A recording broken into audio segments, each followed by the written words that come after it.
Hello, ladies and gentlemen, and welcome to episode 125 of the Terminus podcast. I am your dispatcher, Ellis, otherwise known as Train Man or the Admiral.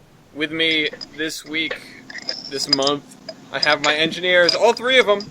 Brett Abel, Jacob Durbin, Nick Christensen, and returning, of course, is Eric Maurer.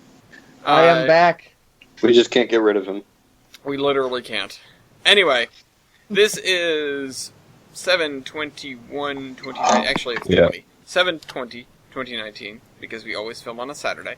Of course. And we always film on time. Unfortunately, we did skip one in there, and I apologize for that, but we can get into some of the reason why we're busy. I can get into some of the reason why I was busy. I can. And Okay. we have a lot of news and stuff piled up. So, before we get to this presumably monster of a podcast, the train will terminate at this station. At the station.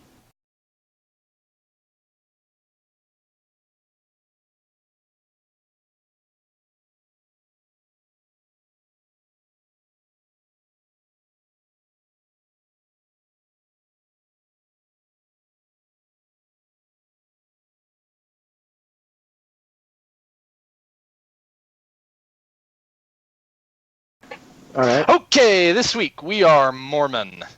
Welcome to Oregon, everyone. We are Mormon. They've taken over this biker hideout or whatever. Wild Ice Refuge. It's the one group that we haven't even mentioned yet. Yeah. Oh, yes, the Mormons.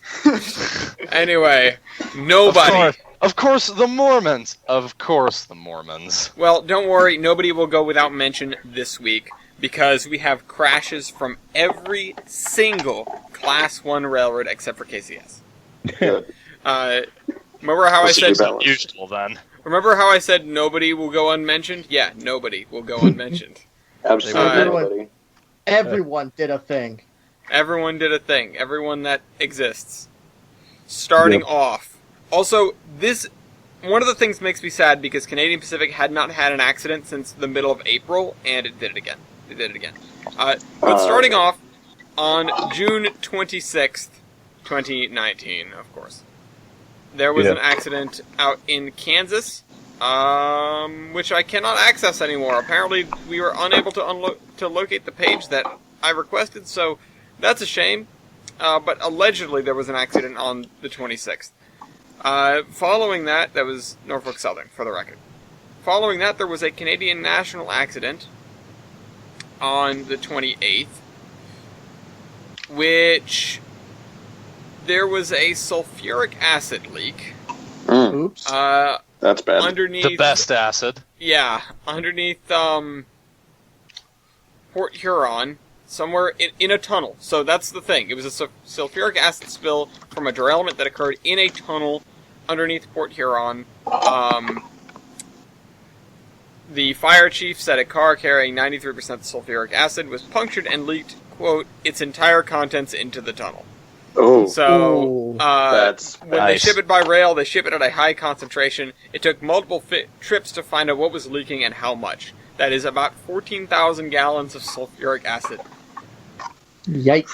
Yeah. I don't know how you start to deal with that, but it sounds expensive. Very expensive. EPA. EPA! There were also 3 separate articles on this, so needless to say, it was kind of a big deal. Yeah. Then things cooled down for 2 days, and then on July 1st, there was an accident that was... Which railroad is this? BNSF. There were actually 2 on the same day for BNSF.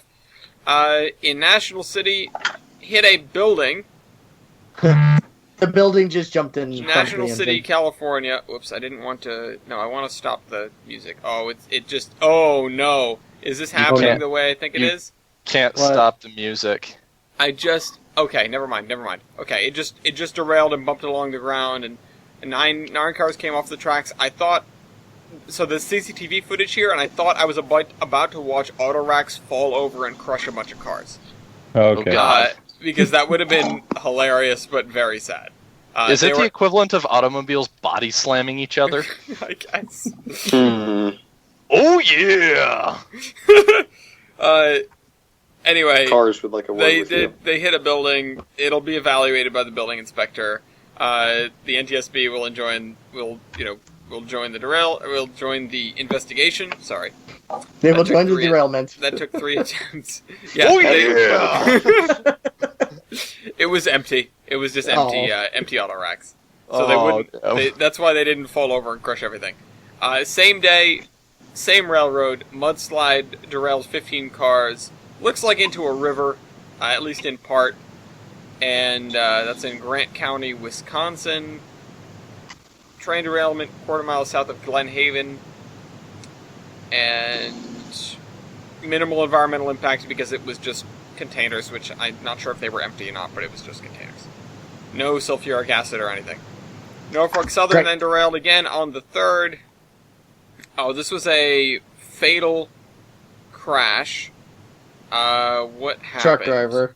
Truck driver, okay. Truck driver hit by a train, was airlifted to the medical center, Navicent Health, where he was pronounced dead just before 4 p.m. that day.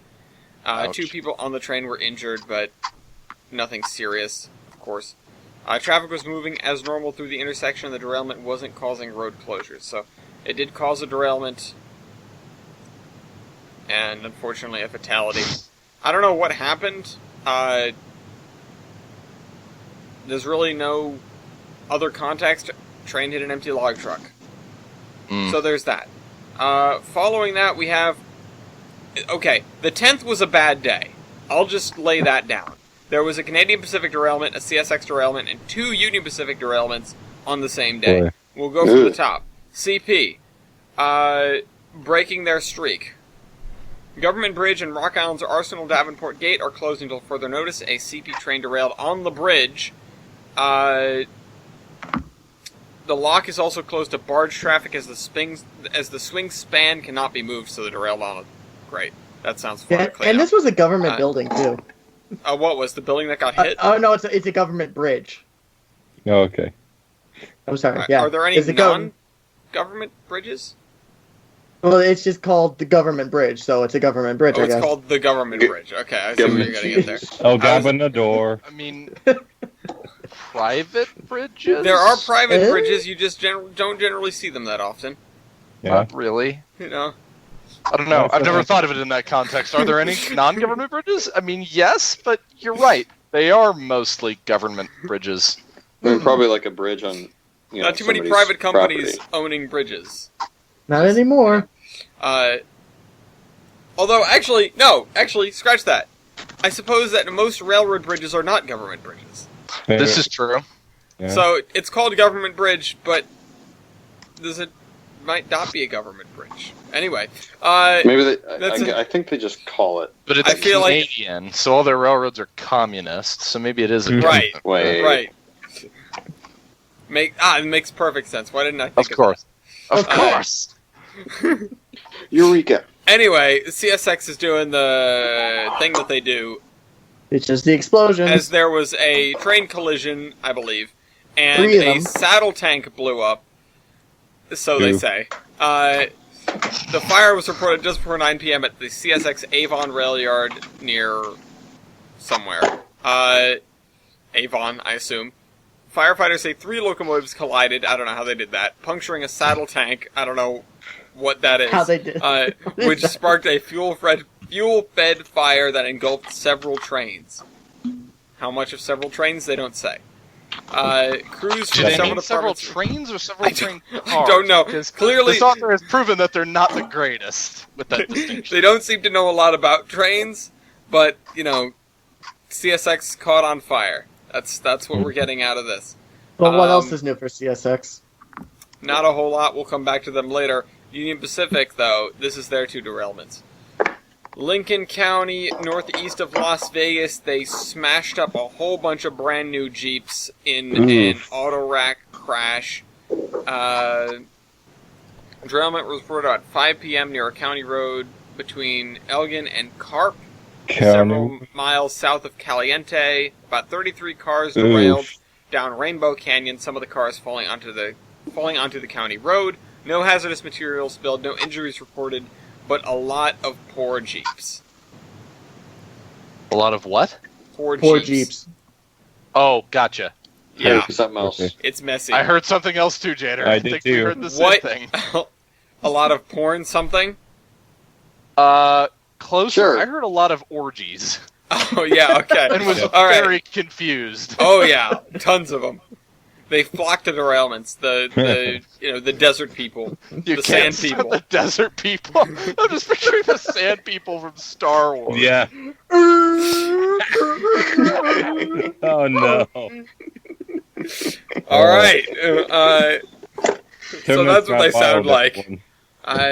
Anyway, Union Pacific had a accident. I don't know how they really managed that. The cause of derailment hasn't been determined, but the only picture that exists is a GP something smooshed halfway up the end of a covered hopper. Oh, It is lifted off the ground. It wanted to smell what was inside of it. Yeah. Mhm. Yeah. So, blocking several intersections, sucks to live in that town. Then following that, on the 14th, Union Pacific did it again. They tipped over some tank cars in haze. Three were laying on their side. They contained ethanol, and they don't seem to have spilled anywhere. Okay? They didn't fall over, they just fell asleep. Well, that's not very exciting. That isn't very exciting. It's It okay, the isn't. next one is also not exciting. Literally the same thing happened. Train derailed Spokane Valley. Tankers overturned and no leaks detected. So, That's boring. yeah. I want acid in the water supply. Well, listen. At least to add to the excitement, these were carrying molten sulfur. Oh, Okay, that's fair. oh, Now I'm listening. Norfolk Southern did it again on the 19th, and CSX on the 19th. Train derailment prompts closure of 2 Dorchester County railroad crossings. There isn't a picture of the derailment, just a generic picture of tracks and a pin on a map. So, nice. there are nothing about what derailed. I assume nothing major because there aren't a million pictures of it. CSX transportation derailed on the 19th. Again, like I said, nobody injured. Auto racks going all over the place. There seemed to be a theme this month. Train derailed on West Union Street near the CSX railroad in Wallbridge. Don't know where that is either. It's That's Ohio! Near, it's near Toledo. Okay. That's like 10 miles south of Toledo. Okay. Something like that. I'm not sure if they were empty. I have no idea. Let's you can't tell. hope they were. Yeah. Crashes involving auto racks get really expensive really fast. Yeah. Yes. And another tank car derailment from NS this time. Upwards of 20 cars derailed in Vivian, some of those being hazardous material characters. Train cars toppled onto their side, several falling into Elkhorn Creek. And there doesn't seem to be any... Oh, they're empty. They were empty. Okay, that's not a big deal. Norfolk Southern cannot be reached for comment. Imagine... Isn't that convenient? Yeah. It seems to be that way a lot, although I can't imagine being the person that has to pick up the phone and explain, yes, that was our train. Yes, it has fallen over. Yes, it could have been carrying hazardous It has materials. fallen over. And no, it Yeah. can't get up. No. Someone call Life Alert. All senior locomotives should have life alert. So Yeah. all steam engines should have life alert. Yes. IHR plot point. Especially Gabe. Yeah. Gabe needs a GPS tracker. More than he needs Life Alert. Get If one he of had those, Life Alert, I he'd be remember when they mashing. came out with Jeeps. He'd be mashing that. Yeah. Smashing that. Not until marriage. Okay. Anyway, that's Class of Mental Good luck. Responsibility. You can get all of those links except for the first one that doesn't exist down in the cargoes. I invite you guys to check out the cargoes anyway, even if you don't follow through to the end, because I will be writing the announcement down there. Like I said, we have an important announcement at the end of the show. But Importante. if you don't listen to the whole show, and I don't blame you. You can just go into the cargoes. Importante. Anyway, so we've had a month to do things. Yeah. I know a lot of us have been working on a lot of different things. Eric, you have a trains route. Milky, you have a lot of things. Yeah. Weibold, you have Satan. I saw a ghost train, and did I miss anybody? Jader, you're putting in a decoder. Yes. What are you putting a decoder into? I'm upgrading my Broadway Limited Blue Line Southern 4501. Nice. And I'm trying to get, like, normally I would just, say, okay, I can do this tomorrow. But State Fair starts on Wednesday. Oh, I can talk about that too. Yeah. State Fair starts on Wednesday, and every year I try to have something new for the fair. Because it kind of serves as like, okay, I want to get this, I want to get X, Y, and Z done by the fair. And this is one of them. The other two are a couple of painting projects, which they might be done by the fair. I don't know. I primed one of them this morning, but I need to go and go and fill in a couple cracks with more putty. So right. is your layout like open for the fair? Is that what? Not my personal layout, but our club. No, yeah, layout. the club. I mean, the club. Yeah, we're going to be at the State Fair in the Cardinal Building? Yeah, in the Cardinal Building. Every day during the fair. Yeah, every day during the fair we have our. Let's see. Yeah, we have our main HO layout. So yeah, HO layout. Thomas, one of the a layout we made for a local jewelry store. That's cool. What else do we do? What does it carry around? Rings? No, well, it's like a little. I need more jewelry. It's like a little Christmas thing. A number of years ago, they did this. What is it called? Like Windows of Worthington or something, and all the businesses on Main Street, had a little competition and put something in their window display around the holidays. Oh, that's cool. Yeah, and that's what we contributed. That is really cool. Yeah, that is. That is cool. Yeah, but yeah. On yesterday actually, at the time of filming this, we moved everything down to the fairgrounds, and that was it was good. We made, I think, at least I seem like, from what I understand, we made decent time getting down there. Mm-hmm. And then we get there, and then somebody, over our heads, decided to cut our space. What? What? So you they can't go anymore? No, well, like we got there, we still have enough space to set most of everything up. I think we won't do the Z-scale layout, but other than that, we can still set everything up. It's just we have double of the space that we walked into. Question: how do you not have space for a Z-scale layout? I don't know. I mean, it was Does nobody partially have an extra 2x4 to put it on? It's a Z-scale layout, but it's a Z-scale map of Kentucky. Oh, okay. The whole thing. The whole thing, yes. Got it.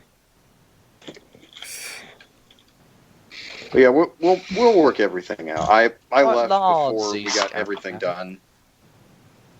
Yeah, we'll figure it out. Yeah. Nice. That's what really cool. else? I actually have a speaker and decoder right behind me. For what? For the F40PH that Agili's gave me a while back, it had a Digitrax decoder in it, and I ended up not using it, and he was like, you know what, I'm going to get you a better decoder and a speaker and everything, and I'm going to put sound in it while I'm there. And then he didn't, because we absolutely did not have time for that. But he was here last weekend, and we actually had a pretty great time. Let me see if I can grab a couple of pictures from it, because... So, when he was coming, we decided that we were going to go on a little rail fan adventure. Oops. And, Home trip. Yeah, we were going to go on a foamy day trip, and we wanted to go to State Line Tunnel. We wanted to go in this order: Steaming Tender Restaurant, State Line Tunnel, Selkirk Yard, the Albany Central Warehouse, Dinosaur Barbecue in Troy, RPI, the Hoosick Tunnel, and East Deerfield Yard, which is a major Pan Am yard. Also, we wanted to swing by Fitchburg State, where TJ goes to school, but by that time it was late and everybody was falling asleep, so we went home.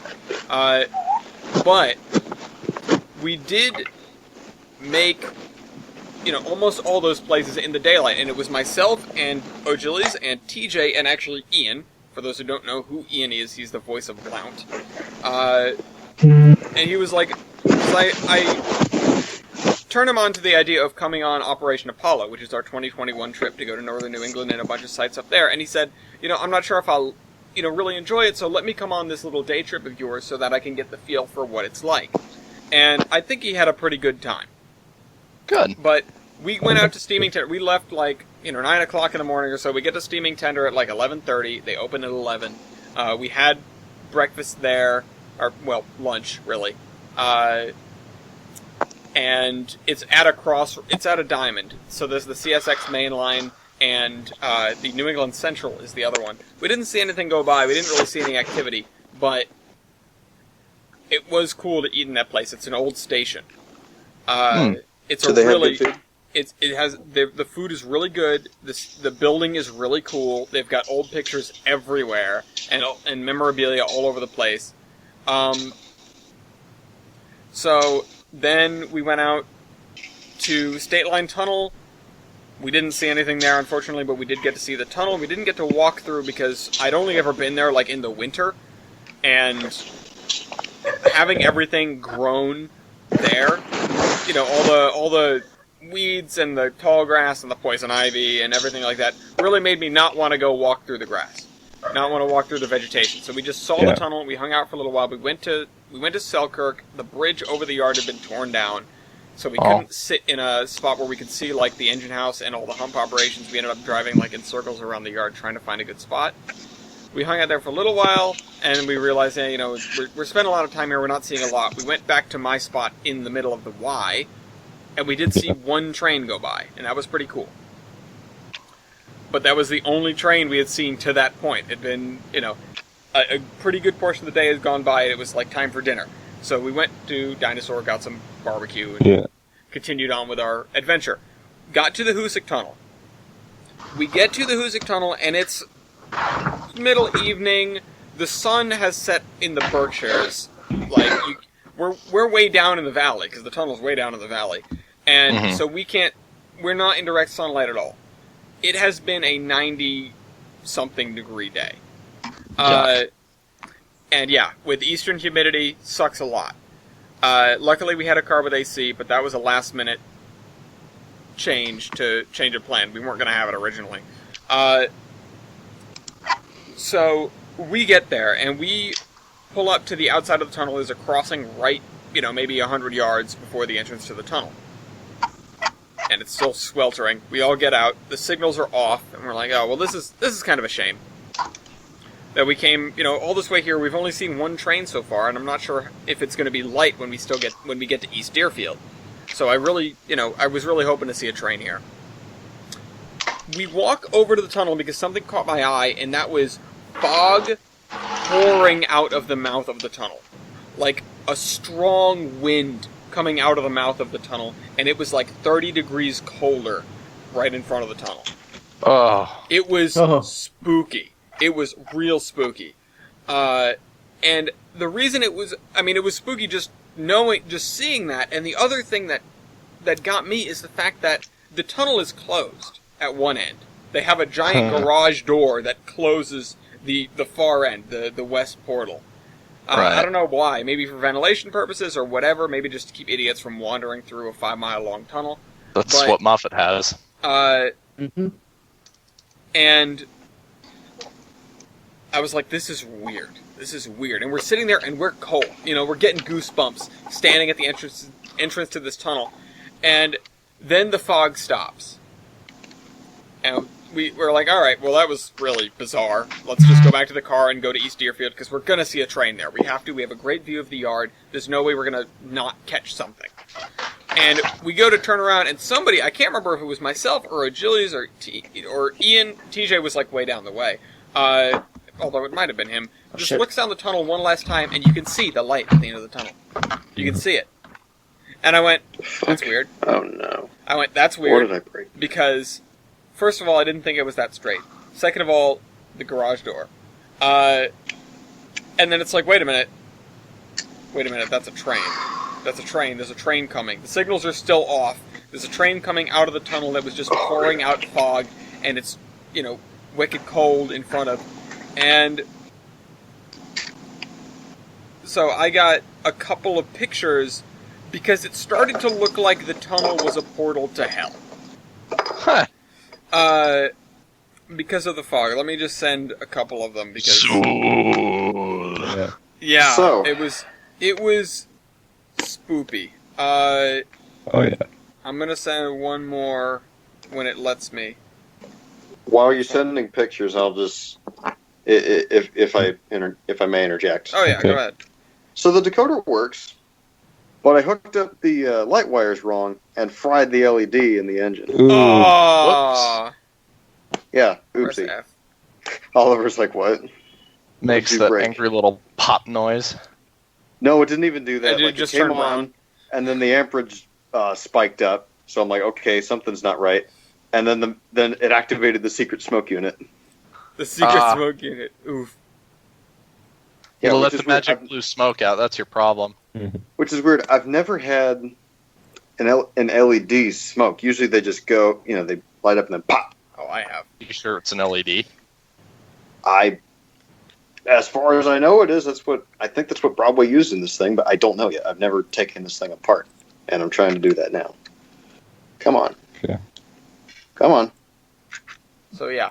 And that thing, this train that came out of the tunnel, I don't have a picture of it, or Julius has a video, I think, and I think Ian might as well. What I think everyone took video except me. Yeah. bummers. As But- usual. But I was like, oh my god. I had never seen a train come out of this tunnel in the years that I've been going to the Hoosic Tunnel to Railfan. I would normally just sit there for an hour, nothing would happen, and then I would go home. Right. And so seeing this train come out was awesome. And it was booking it. How fast did And- they go through there? Pretty friggin' quick, apparently. I can't weird. really gauge how fast it was, but it's a long, straight line, so they haul. Usually you'd think you try not to haul ass, out of a giant tunnel that is just open for people to be there. I guess, but that's the tunnel and the tunnel exit, and then there's a slight curve to the right, and then a railroad crossing, and then a signal, and then a river bridge. So I think that it's like if you can't see the train coming down the 5-mile long dead straight tunnel, the crossing gates or the crossing lights should sort of cue you into the fact that there's something coming. If that doesn't get you, then Darwinism happens. Yeah. Also, the signal didn't come on until the train was almost out of the tunnel. There are 2 signals inside the tunnel that I did not know about previously. And you can see them after the train goes by, or I can see them looking down. I can see one of them at least. And so we're like, okay, this thing's going to East What? Deerfield. Let's beat it there. So weird. we jump in the car, except for TJ, who had to pee. So course. we're like, Freaking God TJ. damn it. We literally, why didn't you do this earlier? He goes, there was a train coming. I mean, and so- fair. He had to foam instead of pee. Yeah. You can only do one or the other.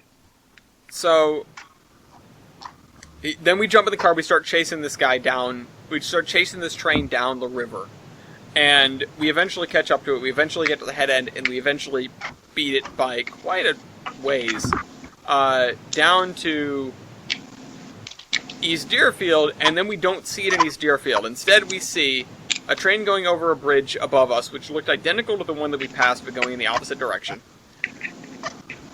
And then we get into East Deerfield, and we can see that the signals are lit up green. And it's like, okay, something's coming. We don't know if it's our train or what. It turns out to be this Pan Am clay train. It was like a 50-car train of just clay slurry. Unit train of clay slurry. I'm watching it go by, I'm like, that's a lot of clay. But Ivan heavy breathing. yeah, then Think of we all- saw that, think we of went all the home. That books you could that make. was that foam venture, and I haven't even been to the PN. Like, Julius and I went for half an hour just to visit it on a Sunday night. But yeah, other than that, I haven't had a lot of train Can I stuff take the aside from smoke having to box go off? to Yeah. Oh, I can take the smoke box having to off. go to That'll work. be easier. I've Did had a the little LED bit of explode? train stuff. Yeah, I know you saw Amtrak earlier. Yeah, I was at a picnic earlier and I saw some Amtrak, so that was cool. I'll send some. Amtrak. It was weird because the Cascades came in at like 2. I'm not too familiar with their weekend schedule, but they usually come in at around 5. But yeah, F40 Cabix, Charger, and 2 P-42s, and what I can assume is probably the shortest co-star I've seen in a while.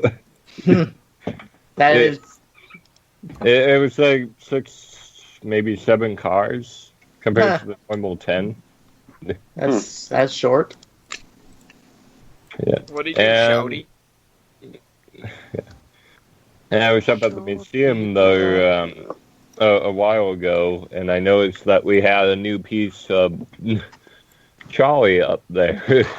A new piece of trolley? Oh, well, new to me. We've had it in our shops for years, and it was outside, so I took some detailed shots of it. Yep, LED has exploded. It's the most comprehensive piece of So thing. this is 10 feet of Portland Traction Company car 809. And the rest of it is down in the old spaghetti factory in Sacramento. Spaghetti. Because, you know, when some of the cars that they took to old spaghetti factories, they cut them down. Just a bit. Just a little little bit. off the top, please. I saw this trolley in half. I saw this trolley in half. And repaired it with only spaghetti. And I have our big event is coming up. Steam Up. Next weekend and the weekend afterward. I'll be up there. Steam Up. Yeah. What are you steaming up? Steam chapters.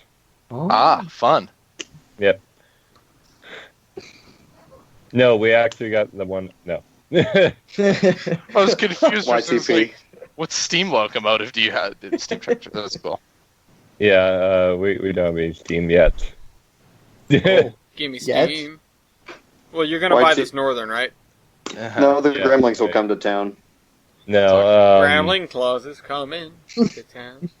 Might be going to see them in a few weeks.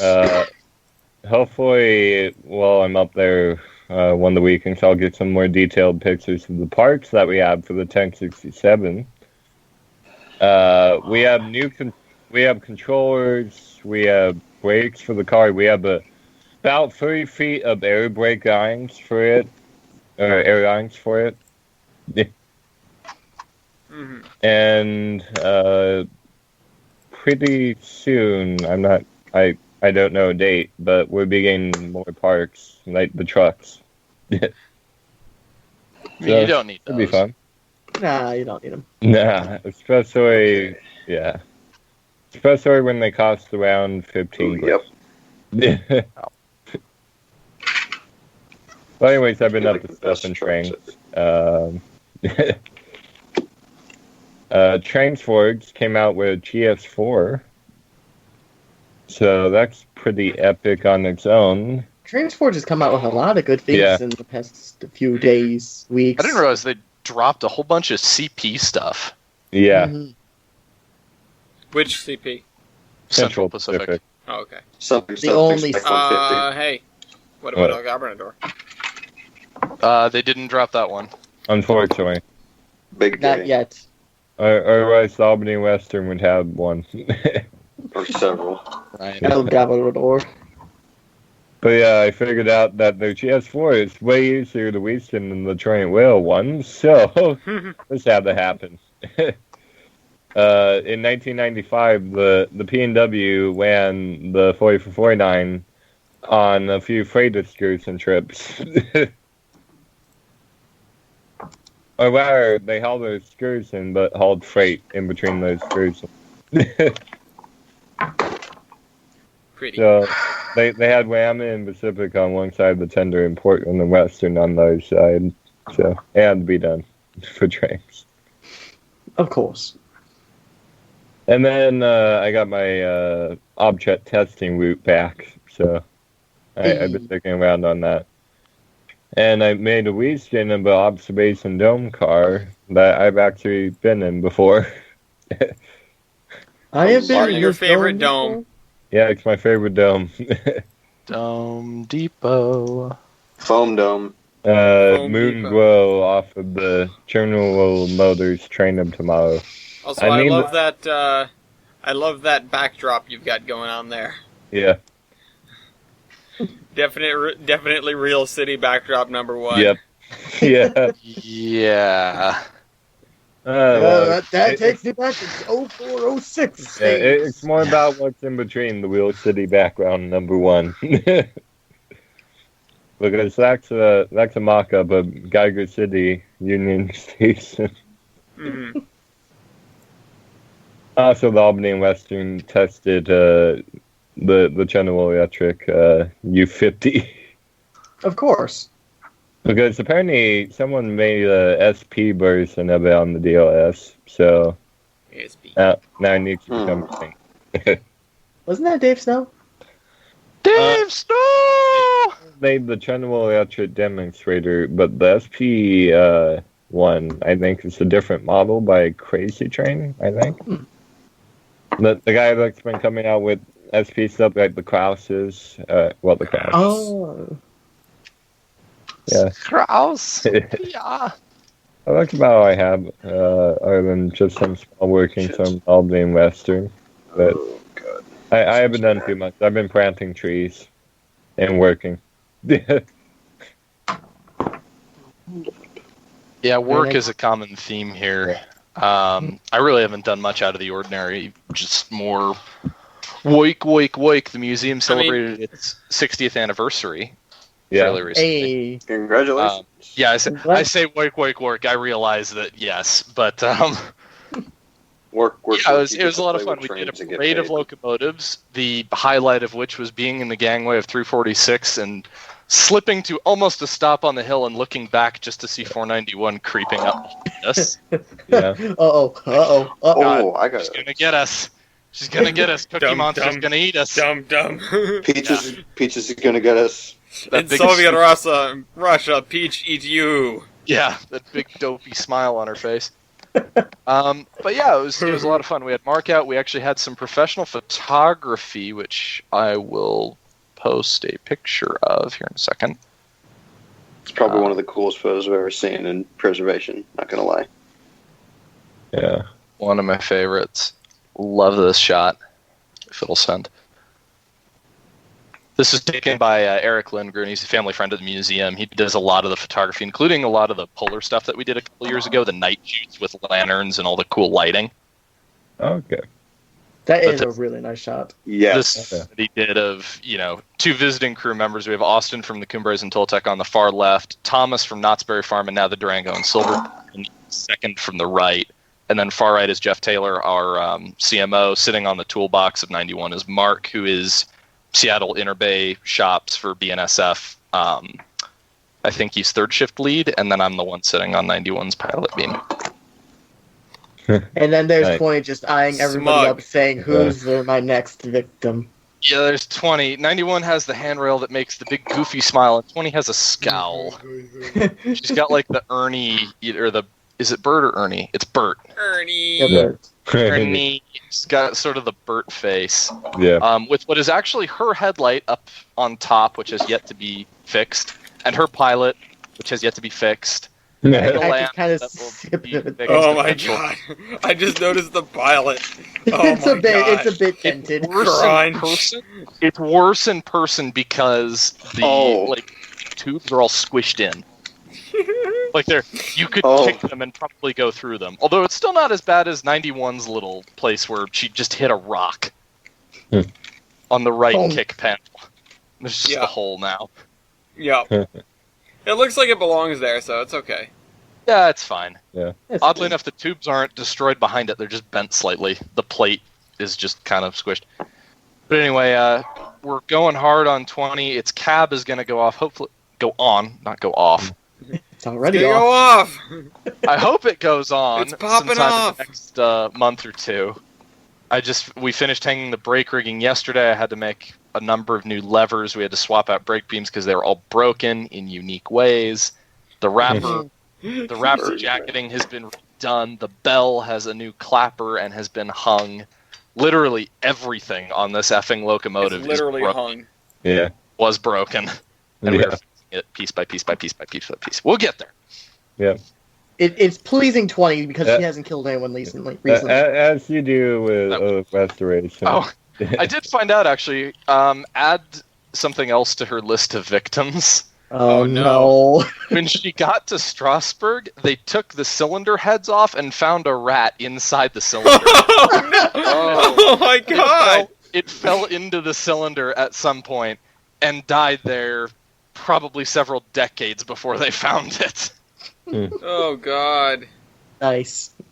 Antique rats. So yeah, that's wholesome. Yeah.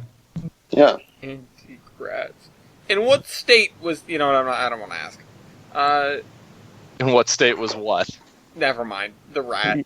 Just... There becomes a point where it's no longer identifiable as a rat. It was a skeletal rat. Oh, okay, yeah.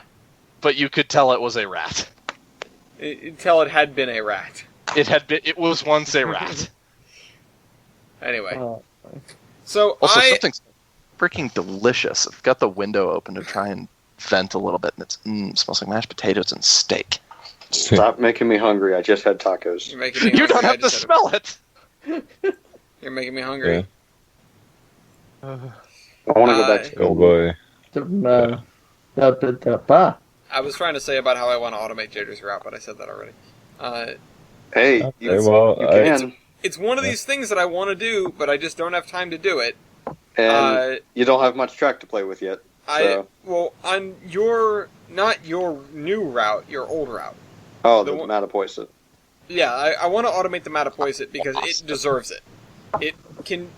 It can be done fairly easily, I think, compared to a lot of things. I don't even mean necessarily automating the switching. I mean just automating the mainline trains that'll come in and set out new cars for you. Well, yeah, because what I kind of intended with that is, sort of what you're get. I just wrapped it up to where I could have it done, but that's kind of what I intended. Like I wanted it to where, okay, you get in the session, you run the Matapoiset, and then the AI just comes in, drops off cars, picks up new ones, they go, and you don't deal with any other trains other than them. It's just you. Yep. Just something kind of relaxing. Yeah. Yeah. Get you. And I wanted to do that. I feel like it wouldn't be rocket surgery to make it happen, and I'd like to do it in a stream, figuring it'll take me a few hours. It shouldn't be. I just don't have time to do it. Oh yeah, I got a new computer, so I could probably do streaming too. Yeah. Yeah. Are you selling your old graphics card? Oh no. Wait, no. It's kind of. My old graphics card is an NVIDIA 730, so I doubt you'd buy it. Is it a GT or GTX? GTX, I think. That's better than what I got. Ew. Drugs. Okay. Drugs. What was it? I don't know. I'm trying to finish my part of Tobrin that I'm working on before the end of the year. Yeah. I had high hopes when I started the year, and those were misplaced. Those were misplaced. Yeah, Yeah, think we because all you went and got like a mortgage and like, Yeah, what a but loser. like I was What still a only loser. working on stuff like 2 hours a week anyway. Yeah. So, it's difficult to get that much done. I don't know how you guys do it in route build competitions. I can't do any of that. We should have one of those again sometime. We Home should. load. We haven't had one in like 2 years. The trouble is, Yeah. what do we do it in? That's true. Well, I mean, Yeah. we could do it in 19. I would just have to install 19. Because Well, we could do- I don't even have Tane anymore. It's gone. Yeah, Well, we could. I mean, we you could can do build it something in 19 and then just not use the PBR tech. Well, yeah, No, not use the typically- PBR textures and backdate it. You can't. You can go forward, but you can't go back. Yeah. Yeah. Just, I I mean, tried that again, before. we could do it in 19 Hmm. or whatever you really wanted. I could install 19. 06. It's not that hard for me to do. Yeah, 06. I'm not going to wake the ghost of 06. Yeah. It's been dead for too long. I look, you Yep. want to install 06 again and just screw around with it. Yeah. You know. Because it's the last game that actually had proper wheel slipping in it. Yeah. And crashes. Proper, quote unquote. Well, I mean, the wheels spawn relative to how the wheel slip should work, but Oh. Sorta. yeah.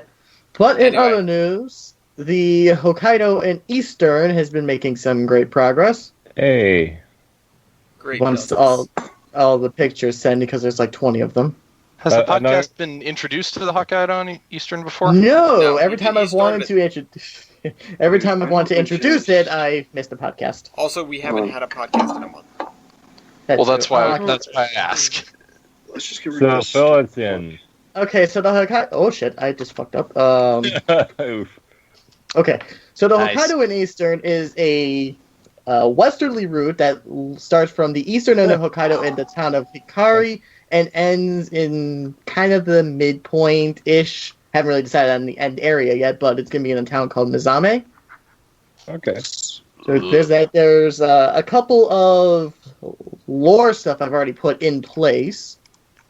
I know that feeling. If I could stop copying pictures, that'd be great. Start with these. That isn't gonna work. Boop. Boop. Maybe. This is going to take No. some time. Snut. It just takes some time. I have to send like 20 pictures, so this is going to take some time. Okay, so I'll fill the time. Yeah, you fill the time. Say some random shite. Because this is Okay, fair. I earned Nick about. Flatwood Barn, it flew! Okay, so there's this Thanks. port and traction company, He said say some random Cab. shit. Yeah. Okay, so there's this port and traction company, Steeple Cab, that was built in 1907 by GE and Alco. Mhm. Oh, well, Alco GE. I learned a while ago that it had been retired and then rebuilt. A Rebuilt as And- what? diesel. Oh, God. Oh, Who did that? Okay. Why would you do that? Skagit Steel and Iron did it in 1940. They weren't. And then it got sold to Olympic Portland Cement up in Washington. And then it got sold to Canadian Forest Products in 1970. And then from there, it got sold to the Port of Vancouver, where it survived until the 90s. And then it went into private ownership, and I don't know from there. It's so cute. It poofed off the face of the earth. Anyways, here's it now, or here's it what it would be now. Whoops. They basically took the traction motors, rewired them up for diesel use, put 2 diesel engines in the car. Not the first time we've seen this happen for the record. Yeah, No. It's kind of cute. I mean, if they would redo the cowling around like the union between the cab and the motors, but I don't know. I think that adds to it. Just the weirdness of it. the fact that there's a giant space. Yeah. It's just, this is clearly not. It clearly Correct. didn't go together. I don't know, other than if I owned it, the hoods would be gone on it, the diesel engines would be out a bit. No, you should keep it like that. No. There's some hills. What? There's Anyway, a I'm round just Anyway, looking yeah, at the Japanese picture. What engines. the hell is that? Anyways, back to the Hokkaido and Eastern. Basically, right now what we got right now is the city of Hikari, which is the This is home small base, port town. It's going to expand. I got my locomotive roster, yard. This is So that's a that. thingy. I know exactly what I did. We have the down through the Yoshitsune Mountains, which are now sacred lands. What is with this wheels on a plinth? It's just I think it's a monument, actually. I just saw it on DLS, I'm like, oh, that looks cool. Let's put that there. Wheels on a plinth. I haven't found that picture yet. It's in there. It's in the Oh. second There's group. some wobbly track. There it is. Yeah. That is, in fact, wheels on a plinth. Yep. Extremely The DLS dense. describes it as a steam monument. So it's like, oh, okay. Jamie Steve. It looks good. Let's put that there. Got that. Got the Hikari coal mine, and then the well-developed now Hikari, or not Hikari, the Lost Woods, which, because it can't be replicated in trains, it's supposed to have tracks that randomize every single day, but since you can't do that in trains, it just looks really curvy. Yeah. That's about really the most development that's in there right now. But it's coming along pretty nicely. Oh It yeah. looks good so far. It does. Yeah, I like it. I Is might there have to play with this and get some Japanese stuff. Yeah, Full honor. there's also the Cherry Blossom Forest, which is still in development. I got a I couple love two cherry screenshots. blossoms. Mm-hmm. I got, Thank you, two Japan, screenshots for of them. bringing cherry blossoms to cherry I trees could to just use some Athens. cherries. So beautiful. Kind of hungry. I'll take anything right now. I'm hungry. Yeah. Uh, Yeah. Go to Although Wendy's. the Shirley You know- Temple sounds good. We really need to do this show in person, like an RT podcast style, and have dinner over it because Just we're order always food? hungry. We are always hungry when we do this show. We're always Yeah, that's- hungry, but we three of us just ate. But we're still Let's do hungry. this. Hang on. Let's do this show live from a Wendy's. Live from a Wendy's. Or Perfect. live from a steakhouse. Yeah. That would honestly be pretty Yeah. cool. Live from like a barbecue place. How about? Yeah. No, As wait, long as they live don't from have a buffalo wings, we're good. No, hang on. Yeah. Live I from was like a I was spaghetti going to warehouse suggest or that we something. have buffalo wings. Anyway, as long No, as we hang don't on. have a tunnel thing. Speaking of which, I found a video while Agilis was here. We were just hanging out. We had a spare minute, and I saw it come up on my YouTube, a recommended video that was a cab view of this train journey in like what's that in like Serbia or thereabouts? Siberia. Okay. Not Siberia. Serbia. Serbia. You know, the place where Franz Ferdinand got shot. Yes. Damn Serbs. And Oh my god, serves. it had Also, you've been 100 listening to way too much of that album. It had 102. Wait, what? I wouldn't know that anyway. I watched the entire Great War series. It's just on your brain when it's like, you know... Listen, it's the only thing I that's think the way of when you I think of describe Serbia. That's What else is there? I'm sorry, any Serbians who are watching this Weird. podcast. weird, like, thick stringed instruments, probably some kind of grog with yak in it. Some I don't kind know. of grog. Okay, sure. Anyway, Like it's this. where Hang Franz on, hang Ferdinand on. got shot. What are you going is to look up things that Serbia Serbia's known famous for? What is Serbia famous The for? beginning of World War One. That's Top gonna 10 be things it. Serbia is famous for. If assassination of Franz Ferdinand isn't number one, Number one, I don't know how to pronounce it. This is... Oh, it's a type of brandy. Livovica.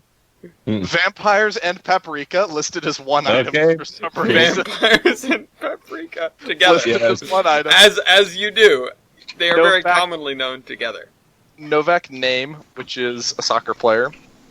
Pirot kilim, which is a type of carpet. Slava, which is bread. Nikola Tesla. Oh, right, that guy's Hey. from Serbia. Exit Festival, which it looks like it's a music festival, but it sounds more like a mass suicide. Whatever the fuck a Jesus. splav is. Or I'm sorry, whatever a splav is. That sounds dirty. Hey, Sounds I don't have time to say both of your names. And also a cabana, which is a tavern. Okay. Okay.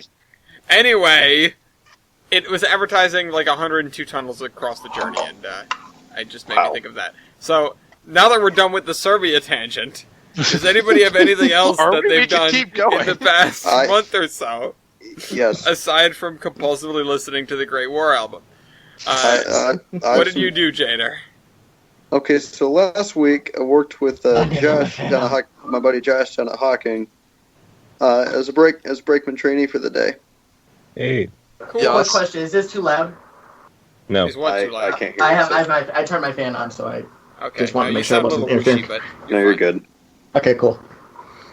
So yeah, I started working with him as a as brakeman trainee. Did the we did the switching for the morning train. Let's see did the switching for the morning train, or for the first two trains. Then we did the switching at the end of the day, or in the evening for our robbery train. And I got a cool story about the robbery train. I think I told it before, but I can talk about it on the air. Well, we I don't did see say why not. bang. No, there was We did absolutely say bang. no bang in this. How do you Okay. not have... Okay. All right. So what we normally do for the robbery train if we're going to run Steam on it, which we just started doing this year. They're pacifist We- robbers elves. Right. Let's see. We have number 3 lead the train westbound out of town, and then we usually have 701. We usually have one of the jeeps follow to lead the if needed lead the train back, or B couple on and give a shove if they start having steaming problems or whatever. So we get 3.5 or so miles out of town, and they call. And I'm riding 701. We're following them up maybe a quarter mile apart or something. They call down to us, say, "Hey, our injectors aren't working. We're going to Yeah. explode. Not yet. Our injectors aren't working. Can you hook? Can you give us a shove? Okay, sure." So we go to couple on. Dan's out on the back platform watching the coupling, and you guys know the scene in Unstoppable where they couple up to the train as they're moving, right? Yeah. Yes. It was like that, but 1,000 times smoother. Like, at least on our end, not a bump of slack. Like, I didn't even know we coupled on until Dave grabbed a couple more notches, and then we were really shoving. Mhm. And then when we got to the end of the track to put the steam engine on the east end of the train, our conductor calls over the radio, we're ready for you guys to tie on. He didn't even know we tied on. It was that smooth. Hmm. I was genuinely impressed. That is really good. Okay. Oh, yeah. But yeah, that's in a nutshell. That was my day. I finally got to what do you call it? Yeah, finally got to blow an actual steam whistle, not like a replica or some shit. Mhm. Yay! Did you do it in cursive? I kind of did. God. Yeah, I'm riding back. I was riding back in. God damn it. Back to the engine house, and there's one crossing in between the depot and the engine house. And I'm just sitting there, and Tyler calls me over to blow for it. So yay! Cross that off the bucket list. Awesome. Now you have to run it. Yep. Yeah. Hey, give it. My goal is to be, if not in the right-hand seat, on at least one of the diesels, or at least the diesels. Somewhere in engine service by the time I graduate college. So in the next Nice. 3 or 3.5 years. Nice. Okay. Yeah, that pretty much covers my stuff. I'll keep updating on this decoder install as the show progresses. Hopefully I can get it working. Damn it. Hopefully we don't hear a big "oh shit." Well, I know exactly what I did now. I forgot to put in a resistor for the headlight Whoops. because it came on, so I hooked it up right, and then bang. It got way too many electrons. Mhm. The big electron. Whoa. Whoa, whoa! Is it because in the big concrete? Yes. Mason Parsons is big concrete. We learned that out in Utah. Yeah. Absolutely. Yeah. Did we learn Anyway. this in Utah? Yes. Yeah, I think we passed by a Parsons. ton of Oh, that's concrete right. That's trucks. right. That's right. Yeah. A ton of concrete trucks that were all like Mason Parsons concrete or something. Goddamn. as well as La Plata County Police. Yep. Yeah, that was a little strange. Yep. That's just to include one thing from the trip. There were We saw La some Plata weird County, shit. Colorado police officers in Salt Lake City, They came out for the spike. I guess. I wouldn't even be shocked. Bombers. Anyway, alright, if that's all, that means it's time Yeah. for...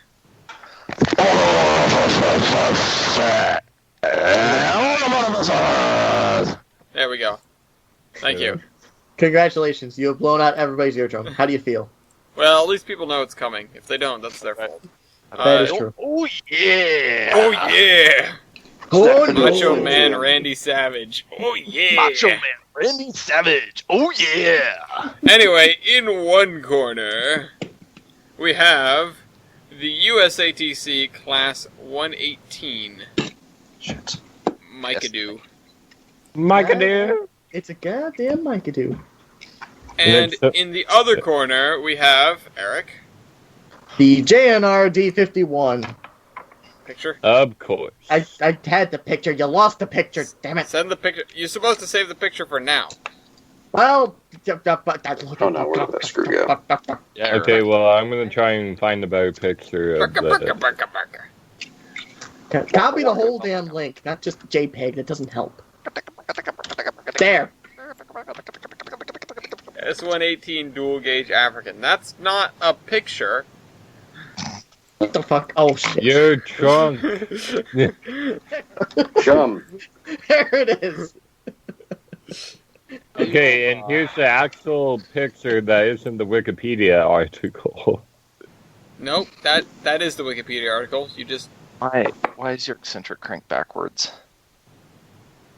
Yeah, I know, but Same she picture. just posted the entire Wikipedia you article. can just click on the picture. Nani. Fine. Anyway, Have it your way. okay, so what are we gonna do first? We've got these S118 dual gauge. They were called dual gauge because they were designed to be in more than one gauge. That's 3 foot. Dual amps. everything. Yeah. Meter. Or sorry, meter and 1,000 millimeter, I think. Or no, that's the same thing. 3 That foot is a meter. and meter. 3 foot and meter, right? And also Cape. And also cape. They were Yeah. designed to go for cape? Okay. They can Yes. get extra wide, double wide. Yeah. So, So, who's doing what? yeah, who's going first? Well, I am representing the S118. Eric is representing damn the it. Japanese thing because... Why? Did you want it? Yeah? Earlier I said asked... something. Earlier I Said asked... something. It's too any- late does now. anybody want this? And there was dead silence. Dead Okay. silence. It's too late now, Milky. All right, fine. Just No, missed Milky it. can do it. Milky can do Okay. it. I didn't Okay, really I'll look go. at... There's only one stat that I actually looked at, and it doesn't really matter. Anyway, fine. Okay, so who's going to go first, then? I'll let Milky go first. Alright, Milky can go first. Okay. The S118. What was your number built? I'm How actually many? genuinely curious about this one. You wanted to start with that number. Yeah. Yeah, I did. 1,115. God damn it. What's yours? 800. 800. Oof, 100. He did How say it many was the of you- most mass-produced. They did. Yeah. Alright, Eric. How many of you survived? I'm not sure that question can be properly answered. Many. In fact, I know it can't. Really? Some probably Yes. are just in the desert. There Oh. are a lot that are just in the desert. Oh. You Yeah. can remember your name. How many of No. yours survive? Yeah, we have a range. 170. Good What lord. the- 170? 170. What? Actually, the Wikipedia article says over 170. Where? In Japan. Japan There's like- big. Where? Wait, yeah, 170. If there's 170 of them, every single city in Japan must have one. What? What do you mean 170? That is No. Are you sure it's not 17? More than No. 17? Oh no! There is Oh. 100. Oh, yeah! But wait, there's more. There's 1, 2, 3, 4, 5. 6, Are you gonna 7, count them? 8, Please don't 9, count them. 10. No, I'm not counting all of them. There's 10, 11, 12, 13, 14. There are 14 that exist outside of Japan Why? Actually, yeah, Yeah. why? because they were also sent to Soviet Russia, Korea, and Taiwan. Which Okay, Korea? so you were sent the to good one or the multiple bad one? countries too. South Korea. Okay, I was gonna say, is it the good one or the one that's clearly a kid with his Nice own Korea Minecraft or shirt? naughty Korea? So Anyway. yeah, Okay, Petition so to rename North Korea Naughty Korea. I mean, it's still Not in NK. Korea. it's Do you- true. That's true. and oh by the way, 2 are operational.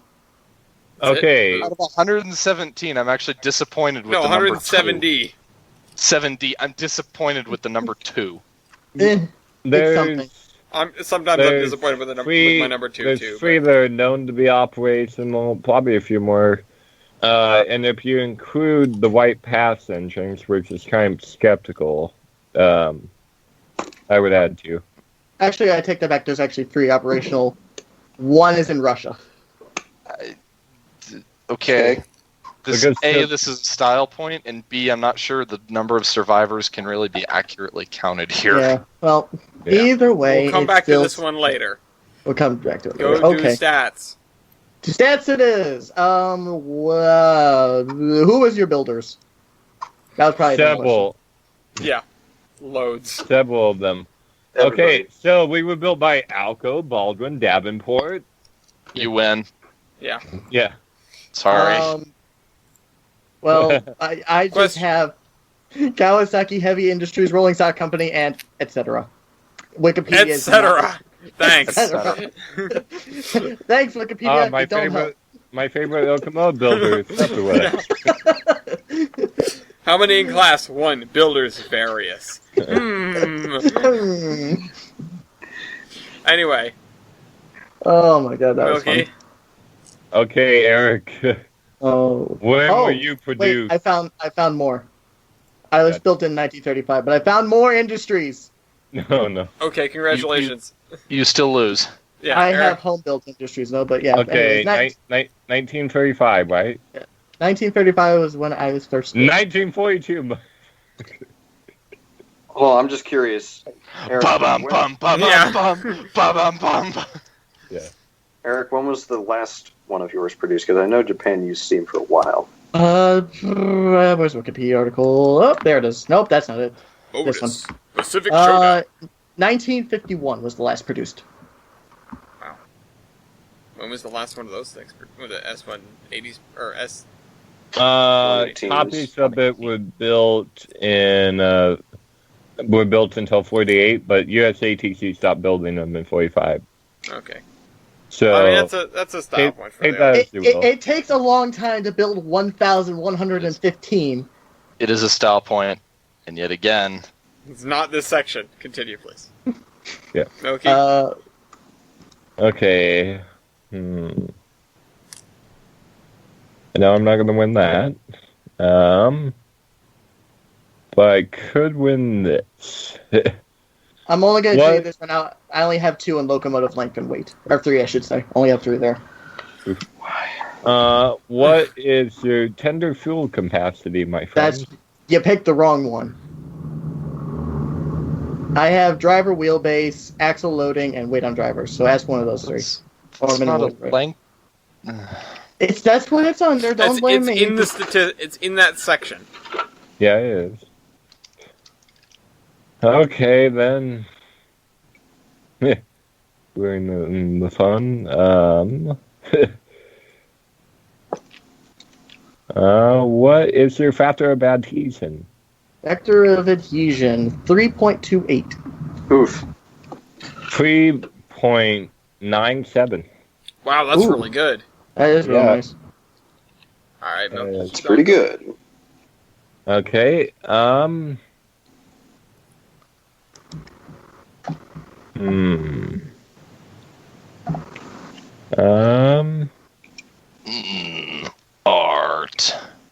What's your local base ID, Eric? 2,880. Oof. Okay, I'm 434. Wow. That's pretty Okay. 734. Yeah. good. Thanks. Oh boy. Okay. 34 was said, and I what's didn't make a Sandy? porn joke, so Yeah. It's okay. Oh. It would have been censored what? anyway. Yeah. We would have been demonetized for it. that's Mhm. right. No, I just mean Uh, Japan. What? It's pixelated enough that you can still tell they're boobs, but Anyway. What is your high pressure cylinders? 21.65 by 25.98. God damn it. 16 by 24.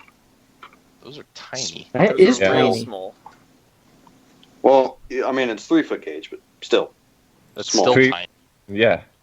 Why? Well, every day is a miracle. That thing, yeah. What's your diameter?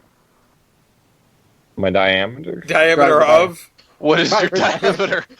um, Driver diameter. Come on, it's the only Okay. diameter thing we talk about here. driver diameter, pony truck diameter, missile post diameter, boiler Okay. diameter, cylinder diameter. Yeah. What? It's the only diameter on steamlocomotive.com. Girth. What's your girth? What's your Okay. gear? 48. 55.10. Fast boy. What's your boiler pressure? I probably lost that one. Boiler pressure 185. Oh shit, well, 213.2. 213. Metric be like. Nobody. Metric. Yeah. I'm about to ruin this whole man's career. Metric be like, yo, I hear you wanted to kill my friend Pascal over here. Why would you want to kill a Pascal? Uh, Uh, what should I try next? For that. Good. I Perfectly want to balanced, touch as all things should be. I guess I'll go. I guess I'll hit the areas that I don't know about. So let's go firebox area. Firebox area. 115. 154.94. oof. Grade area. Grade area. 27.70. 35.19. Evaporative heating surface. Repeating surface. 1,371. 1,690. Wow. Superheating surface. 334. 693. Combined heating surface.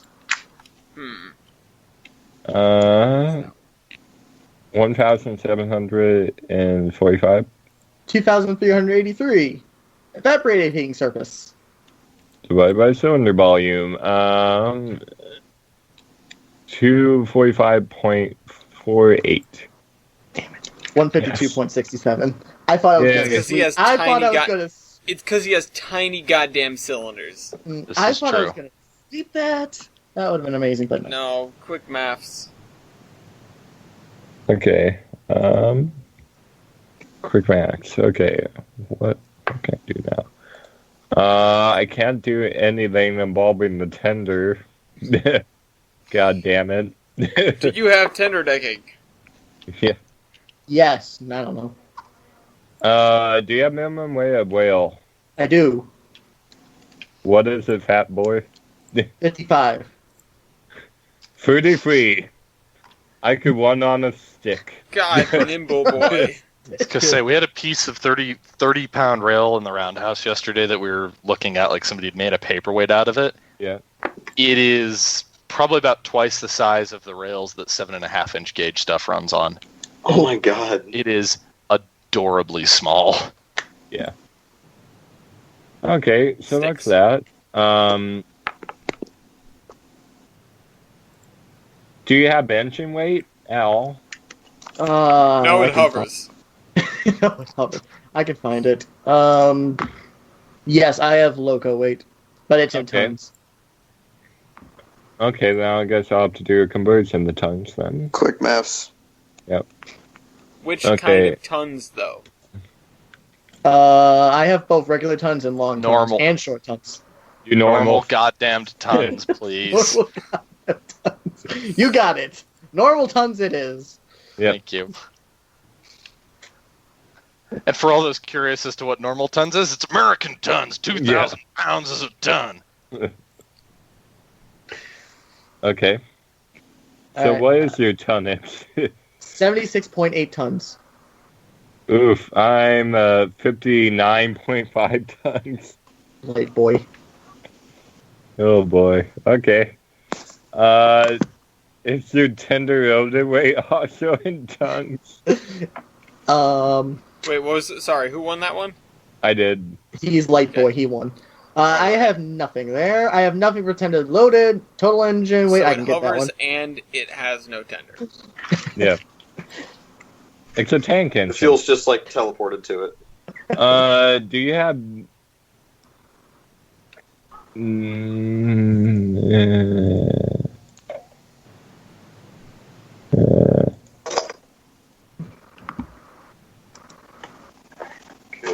You can ask me the total weight. I can tell you that. We are 2 points away from being able to go to Okay. South Points. What's the total weight? My total weight is 123 tons. Mine is 218. Was. 1,600. Do math. Do math. Oh, tons. 118,000? No, That's gonna be what, dude. 59? No, that was not the. No, That wasn't it. 2 tons. Yeah. Okay, my total weight into. God damn it! Stop. Okay, Okay, I weigh a total of 109.3 tons. Eric, what was yours again? 123. Okay, Milky wins, surprising nobody. Yay! Alright, we're 1 Okay. point away from doing style points. Do you have water capacity? No. No. Okay. He doesn't damn run it. on water. He runs on the divine will of the Emperor. He wants Runs on weep tears. Okay, do you have Whopper de Messina's power competition? Yes, I have that entire category. And it's 7,503. Oof, mine's 5,125. Okay, this is how you lose, okay?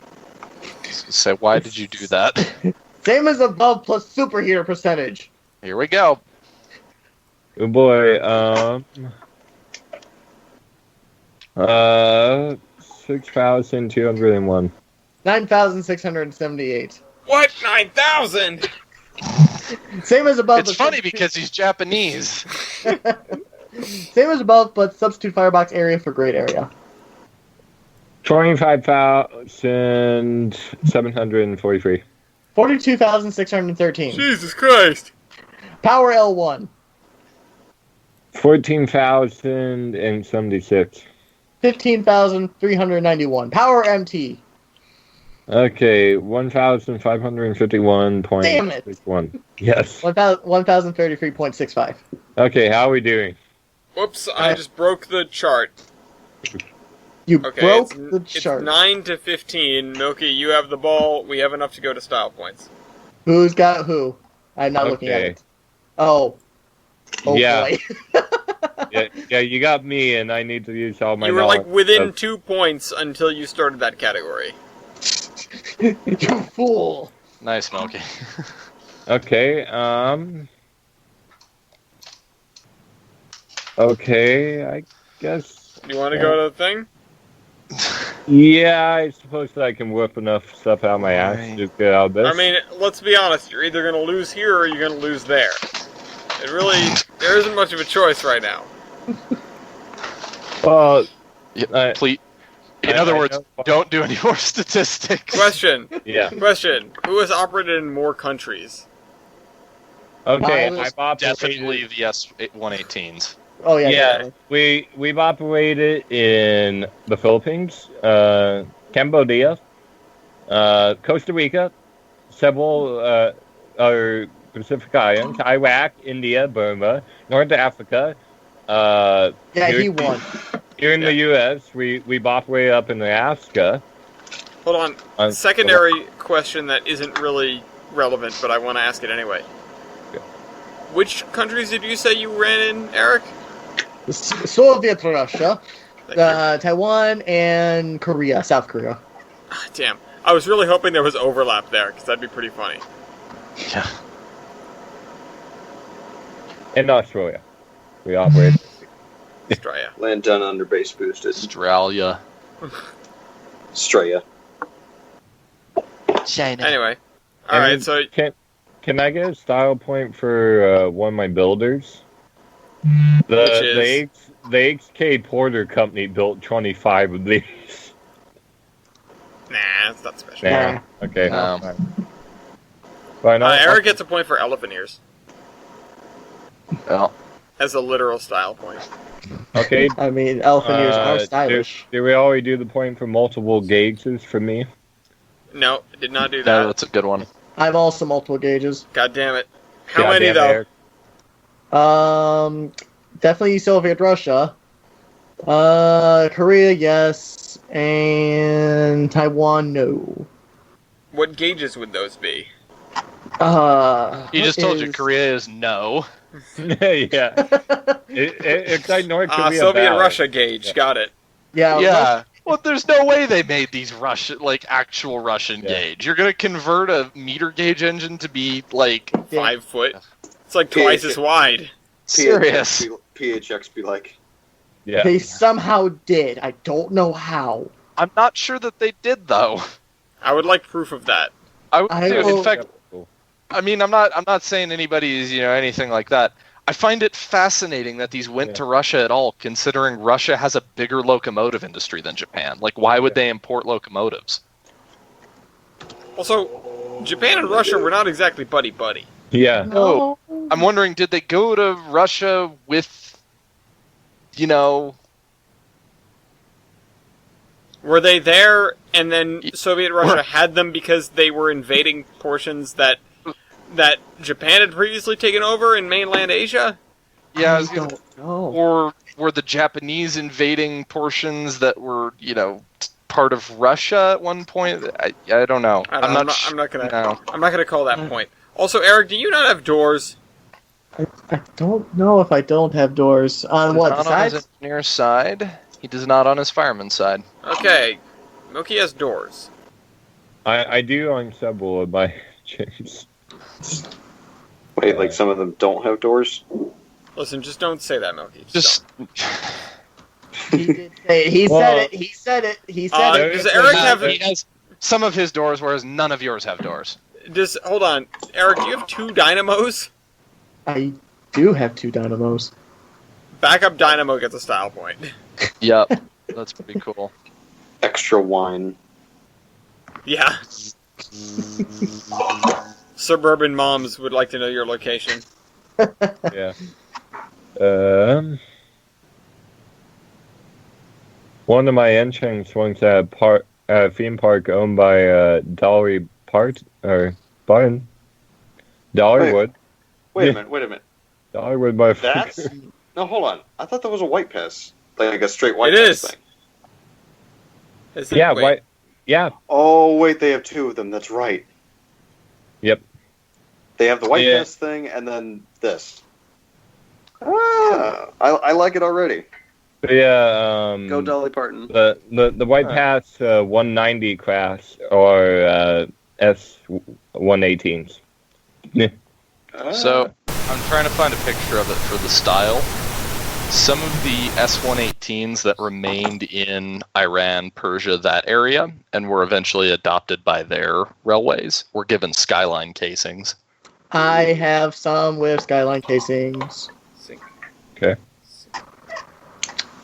I'm in Thomas. Oh That is true. God! Of course you are. True. Yeah. Also, I broke Question- my audio wait. recording.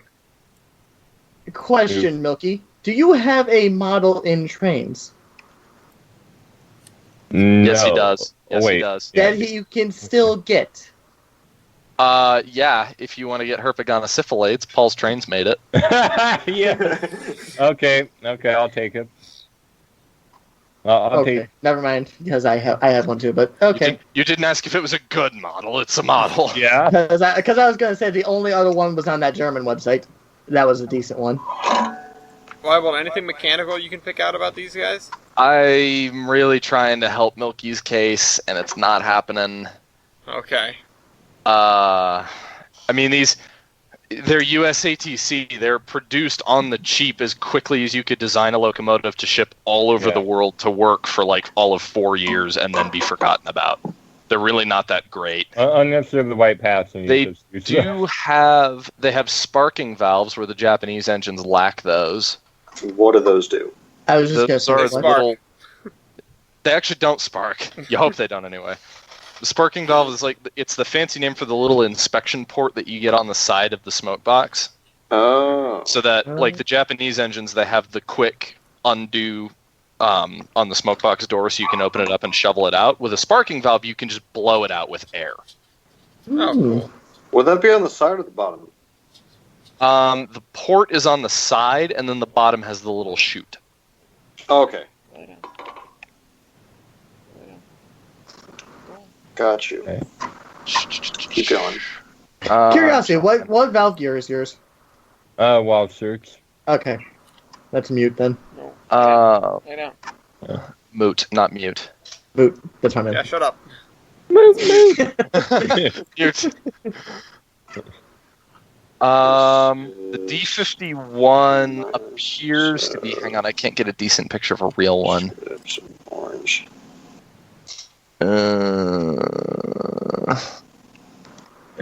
I'm trying to grab Yeah, pictures never of the mind. one that's still around. What were you looking for? I was looking to see if you were all hydrostatically lubricated or if you had a mechanical linkage. Wow. Okay, my bad. But Wait, do I have a But- power reverser? the white pass engine I thought didn't have a door did. Okay, or it does.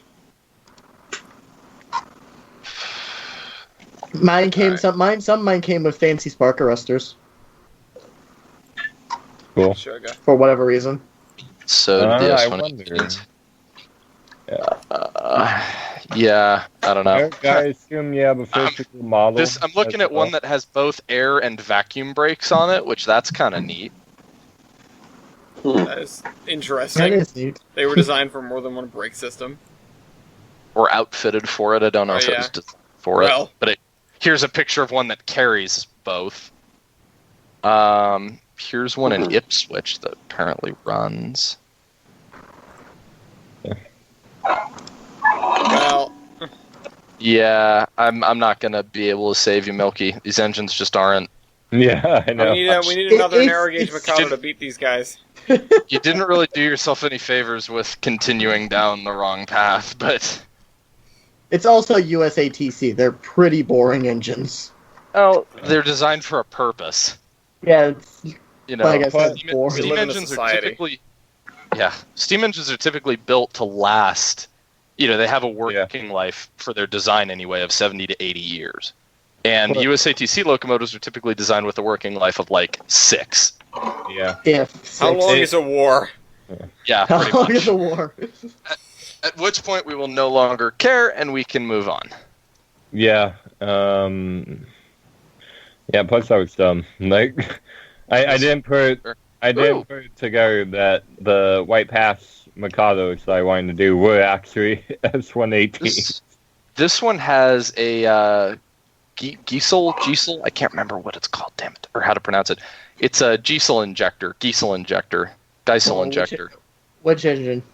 For the S118, Okay. which is really funky spark arresting, but is really cool. Oh, style point for my engine, I guess. We helped out in the construction of the Alaska Canada military highway. That's cool.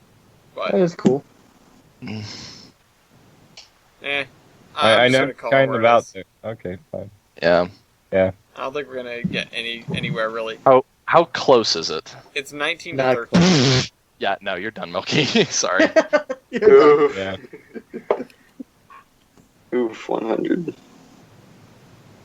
Well, let's cast our votes then. I'm actually gonna vote for the Japanese thing because I think it looks pretty cool. Utsu. I'm gonna vote for the USATC thing because one's at Dollywood, and I love Dolly Parton. Okay.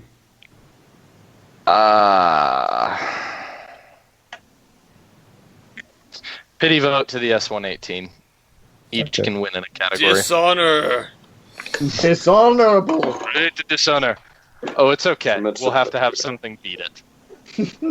I wonder what Let's kind of get, Marriage Mikado we could have to beat it. Basil. Basil. Last time we put up a Japanese engine against Against one of Weibold? those against Weibold, it was down to 1 point each. That's why you don't. Yeah, go but up that's against also Weibold. because we gave Weibold, like, a cripple. Yeah. Did we? Didn't Yes. we? Yeah. No. We didn't give Weibold a cripple. Didn't you? Oh, no. Didn't he beat you I with, had like, Peaches. cancers? Oh, you No, had no. Peaches. Oh, okay, That was- okay, never mind. I I had was thinking of... I had Peaches, but you got to remember the fight was the homemade 1928 heap of clog iron versus the government committee designed Express Pacific. Yeah. Oh, yeah, that's right, okay. What do you really expect there? I thought it was something versus cancer. You I could've thought tried, I thought but you then were you like tried to backstab me. I thought you were I can't remember what it was, but I thought it was like I can beat you with this with cancer or something. No, I did that Uh, to Chris, remember? I beat 113 with cancer. God. That's right. Okay. Alright, anyway, so that's the exciting conclusion of that. We'll probably see Japan back again. We might see that engine Yeah. back again. If you have an idea for a locomotive versus, feel free to post it down in the comments below. That's where they belong, not in the Terminus guest list. It says specifically in Rule 3 they should be in the comments of the podcast. So that I Yeah. can always access them easily. Cough Dean. Anyway. Yeah. But anyway, I have news that's And now it's And time for sorry. the news. I have news that's semi-related to the locomotives that we just did, in the sense that it's a White Pass engine. White Pass 73 is back in Skagway after it was restored for about a year or two up in Arlington, Washington. I wonder So- how it felt to be back in the U.S. or back Yeah, in the mainland and U.S., I mean. they fired it up, and apparently it ran well. So It didn't explode. Apparently it's scary. apparently, it's- Dum dum dum dum dum dum. No, we got to do an IHR Alaska trip. I can That's funny. see Russia from my... It's called Well- I Can See Russia From Here trip. yeah. Let's go to Wait, the wait, let's go to the Diomede Islands. Then we can see Russia. And then we can have runs in the Oregon Electric Interurban car that's up there. Bastards. Why is it up there? Ask the Black Hills Central Railroad why it's up there. Okay, well, at least it's up there and not in a sinkhole. Yeah. Canada. Everything happens... No, not Canada. SEPTA. Everything Florida man? happens to SEPTA. They can't ever catch a break. Yeah. Whether No. it's their own buses driving onto their own trolley tracks, crashing Oops. 3 trains into one another, or Oops. having a sinkhole appear beneath the trolley station. Oh my. Oh, poor SEPTA. Jeez. The West Philly line has returned to service after being derailed by a sinkhole.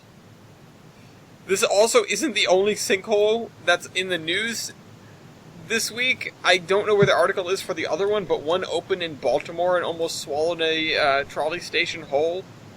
Oh, no. Earthquakes are coming for you, Milky. Yeah. Yeah. I wanna see if I can find it. It was...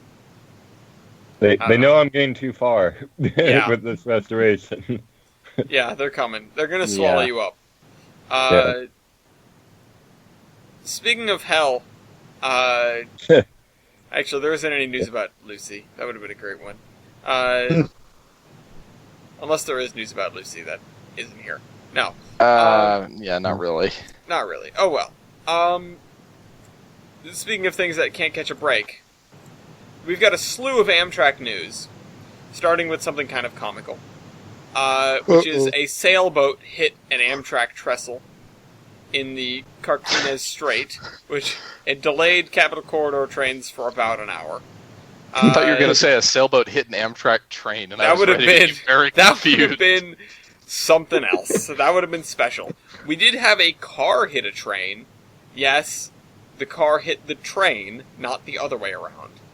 Not this time. There's, in fact, video of the train comes across the railroad crossing, and the car comes barreling down the road and slams into the side of the second engine. It's Thank you. kind of amazing. I'm not sure if anyone was... no, minor injuries for the driver of the car. There were no gates at this crossing. It was just lights. But still, it's kind of hard to miss. I was going to say, please tell me they're not going to try and blame it on the fact that there aren't gates. Really? Also, it was only 2 engines. It was just a power move. Wow. Oh. Wow. So it was amazing that the The car statistical actually... odds of this event coming to pass are inconceivable. Yeah. Stupid. It's what you might call real small. Amtrak did have another Oh, oof. weenie. In Odenton, which hell's was caused. There was a derailment caused by disabled maintenance equipment, which I don't really know what. Oh, okay, that's right. Okay, the train that derailed was not a passenger train; it was a maintenance away train that derailed and caused a minor delay. And delay. Yeah, minor delay. No word of the damage or cause. No injuries reported. Nothing really special has gone on. As a result of that, it's just, well, Amtrak had a derailment. Fortunately, this time it wasn't at the cost of anything, really. Just sort of to the annoyance of some commuters. But that's what it is. There were also a couple of other things, but the Wall Street Journal posted an article about Amtrak and the desire to cut long-distance services. I didn't really get to reading it, but I wanted to share it with everyone just in case. There's a few other Amtrak things, but mostly they have to do with the long-distance services and people not wanting that to be cut. Like Senator Udall, who I believe is from New Mexico. I feel like I've heard this name a lot. Yes. Yeah, okay. This is the New Mexico senator who, like, he's a boss. It feels like he spends his entire life in Congress defending Amtrak. And specifically the Southwest Chief. He probably feels like that too. I very much like this guy. Go on you, good on you, New Mexico. And keep it up, dude. I don't know, there's nothing really special or stand out in these articles. We all have heard it before. There's nothing groundbreaking. Nothing's in imminent, well, everything's sort of in danger, but nothing's in, like, well, they're about to cut it sort of danger. I'm sure they would if they could, but they can't. So they won't. How about some happy news? Okay, what's happy news? 9010 is up and about. That's awesome Hey. news! Yeah, That is awesome news. Give me the Kraus! The Kraus is up and Kraus! Oh yeah! They just had their first run, I believe, at the time of this. Am I correct? I don't know, are you? I think I am. Was it this past weekend? I believe Yeah. it I think was. Cool. That's And back true. to sad news. The federal government is suing the Durango and Silverton for $25 million in damages. yeah. Ouch. Ow. Maybe they should call the EPA. So after a long investigation, After more than a year. was it really more than a year? Yes, it's been more than a year. Wow, God, that time flies. Yeah. I'm getting older. The Forest Service has officially pinned the cause of the 416 fire on the Durango and Silverton Narrow Gauge Railroad. Really shouldn't surprise anyone. Yeah, not really. So, yeah, there's that. The DNS is being sued by the federal government in the wake of this for $25 million in damages to cover, firefighting costs. Not the full Costs amount, of though. The forest. I will say, not to be like, well, at least, but the I was full gonna say, damages the full damages as reported were $40 million. And so 25 million, still a lot. Seems like a little bit of a break on the side of that, but it's still a lot of money. It's a lot of money, particularly for something that isn't the federal government and can't just pour money down the drain. Yeah, $40 million is a lot to spend. On anything. $40 million is an unrealistic amount to spend if you're not a federal entity. Let's be honest. Yeah. That's Amazon. That's the kind of money that any business that isn't super multinational and huge, that kind of money will break it. Yeah. So we're hoping that the DNS gets a break on this lawsuit because, they should have to pay. No, they should have to pay.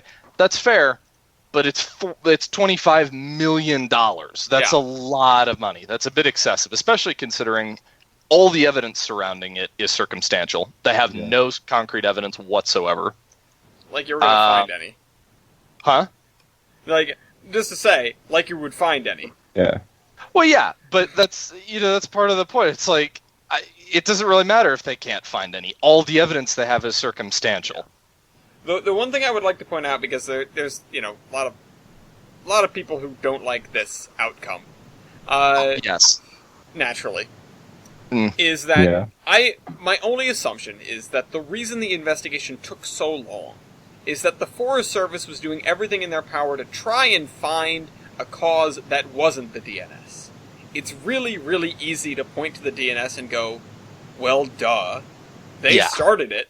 But especially in the same will.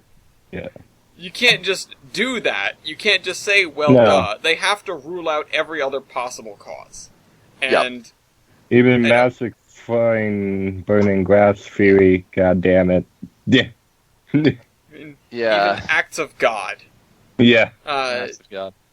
Well, and the other one I hope that they find in this court case, and this at this point this is just me speculating or spouting off about it.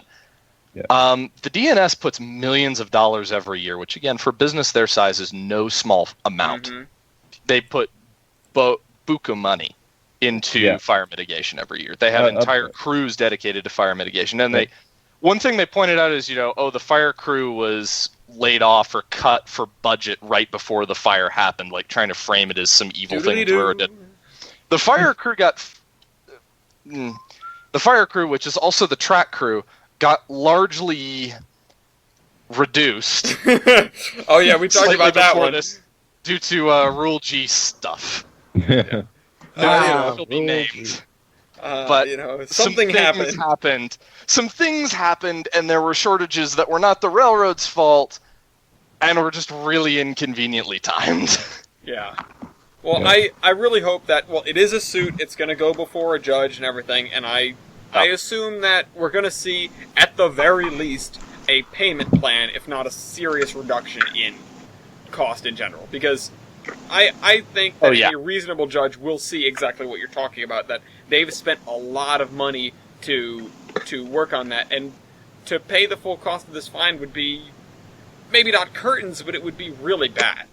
It would be terrible. Well, and of course we can keep going on this. The last thing that I want to point out is, and it's gone. What? Fucking hell, where'd it go? I completely forgot what I was going to say. Nice. Good job. Hello? Yeah. I can't smell toast. I'm not having a stroke. What was that? Anyway, all right. You can come back to it. Let's talk about non-governmental entities putting down millions and millions and millions of dollars for a second. Because Like 1309. No, even better. Much more money. Much more money. Oh, God. Brookfield has purchased Genesee and Wyoming. Oh, yeah, boy. that- Brookfield has purchased Much the more entire railroad assets of G&W for a combined sum total of about $9 billion. Did we ever figure out if it's Take just your the North entire American stock. assets or the whole? I'm pretty sure it's everything. Many. Based in Oh, Darien, Connecticut. shit. First of all, I had no reason they were I had no idea they were based in Darien, Connecticut. Genesee and Go Wyoming work owns there. or leases at least 120 freight railroads in the U.S., Canada, Britain, and continental Europe. Also, Australia, but I guess that doesn't count. So, yeah, that's $110 per share. That is a lot of money. I want to know why they decided to sell in the first place, but we have 4 different articles here on this sale, and including there's one here which raised a little bit of a red flag. Shareholder alert: Weiss Law LLP investigates the acquisition of G&W Incorporated, investigating possible breaches of fiduciary duty and other violations of law by the board of directors of G&W in connection with the proposed acquisition of the company by an affiliate of Brookfield Asset Management. So, something's going on here. I don't know what, but we might end up getting some fairly hefty news if there is something fishy that happened. Because again, I don't see why G&W wanted to sell in the first place. I mean, I don't know. Like we'd ever really know, but No, yeah. but it's like If I had to they take were a turning guess, a- it's the King Louis. I King Louis? reached the top and Oh. had to stop, and that's what's bothering me. Like yeah. think about it. How could G&W grow bigger? If they got any bigger, they would start to come into some tax brackets that they Also- probably don't want to belong in. Also, I mean, that's true, but yeah, they'd start to compete with Class 1s, but if they really wanted to get bigger, there are some pretty reasonably priced shares for CSX right now. Yeah. I'll In take fact, it. CSX is having a little bit of a money problem. CSX had a big crash. Yeah, their Yeah. Q2 earnings are down. They are, well, maybe Significantly not down, but they call it a miss. As in, they wanted this much growth, and they only got this much growth. And that much growth isn't a whole lot. Yeah. Not enough stones. It is 7% up from the same period last year, but 3 cents shy of the street consensus forecast. So that's at $1.08 per share. 3 cents is kind of a lot. Yeah. CSX revenues slipped to $3.8 billion, and yeah. Looking at 2019, CSX said it now sees full-year revenues falling between 1% and 2%, which is the opposite of what they expected or hoped for. They wanted to grow by 1 or 2%. Freight volumes have been declining. Not just on CSX, but In general. in general. But CSX is doing their thing, and it's causing problems with them. We are seeing a range of conflicting data points and economic indicators, and regularly speak with customers who, despite the recent slowdown, remain cautiously optimistic about the second half. So that's interesting. And there's a lot of things that go both ways in this article. They talk about, well, things expect to be better, but things expect to be worse. They talk about the trade war. They talk about, the predictions of the stock market. Stock market's a complicated thing. And it's really telling when you have this CSX is undergoing this issue, and you think they would be going, okay, let's figure out how, what to do to fix this. And the CEO is allegedly completely baffled as to the current economic situation. That's good. Yikes. CEO of railroad giant CSX says he's baffled by the U.S. economy. I mean, I don't know a lot about corporate America, but a baffled CEO and a board of directors that say the last quarter was a, quote, miss? Yeah. Not good things. Not good Who's things. running this company? Exceptionally bad things, in fact. So, We got a bunch of schmucks running CSX. Who knew? Quote, the present economic backdrop is one of the most puzzling I've experienced in my career, says James Foote, who's the CEO of CSX. No, no. The U.S. economy. I'm about to end this whole man's career. Yeah.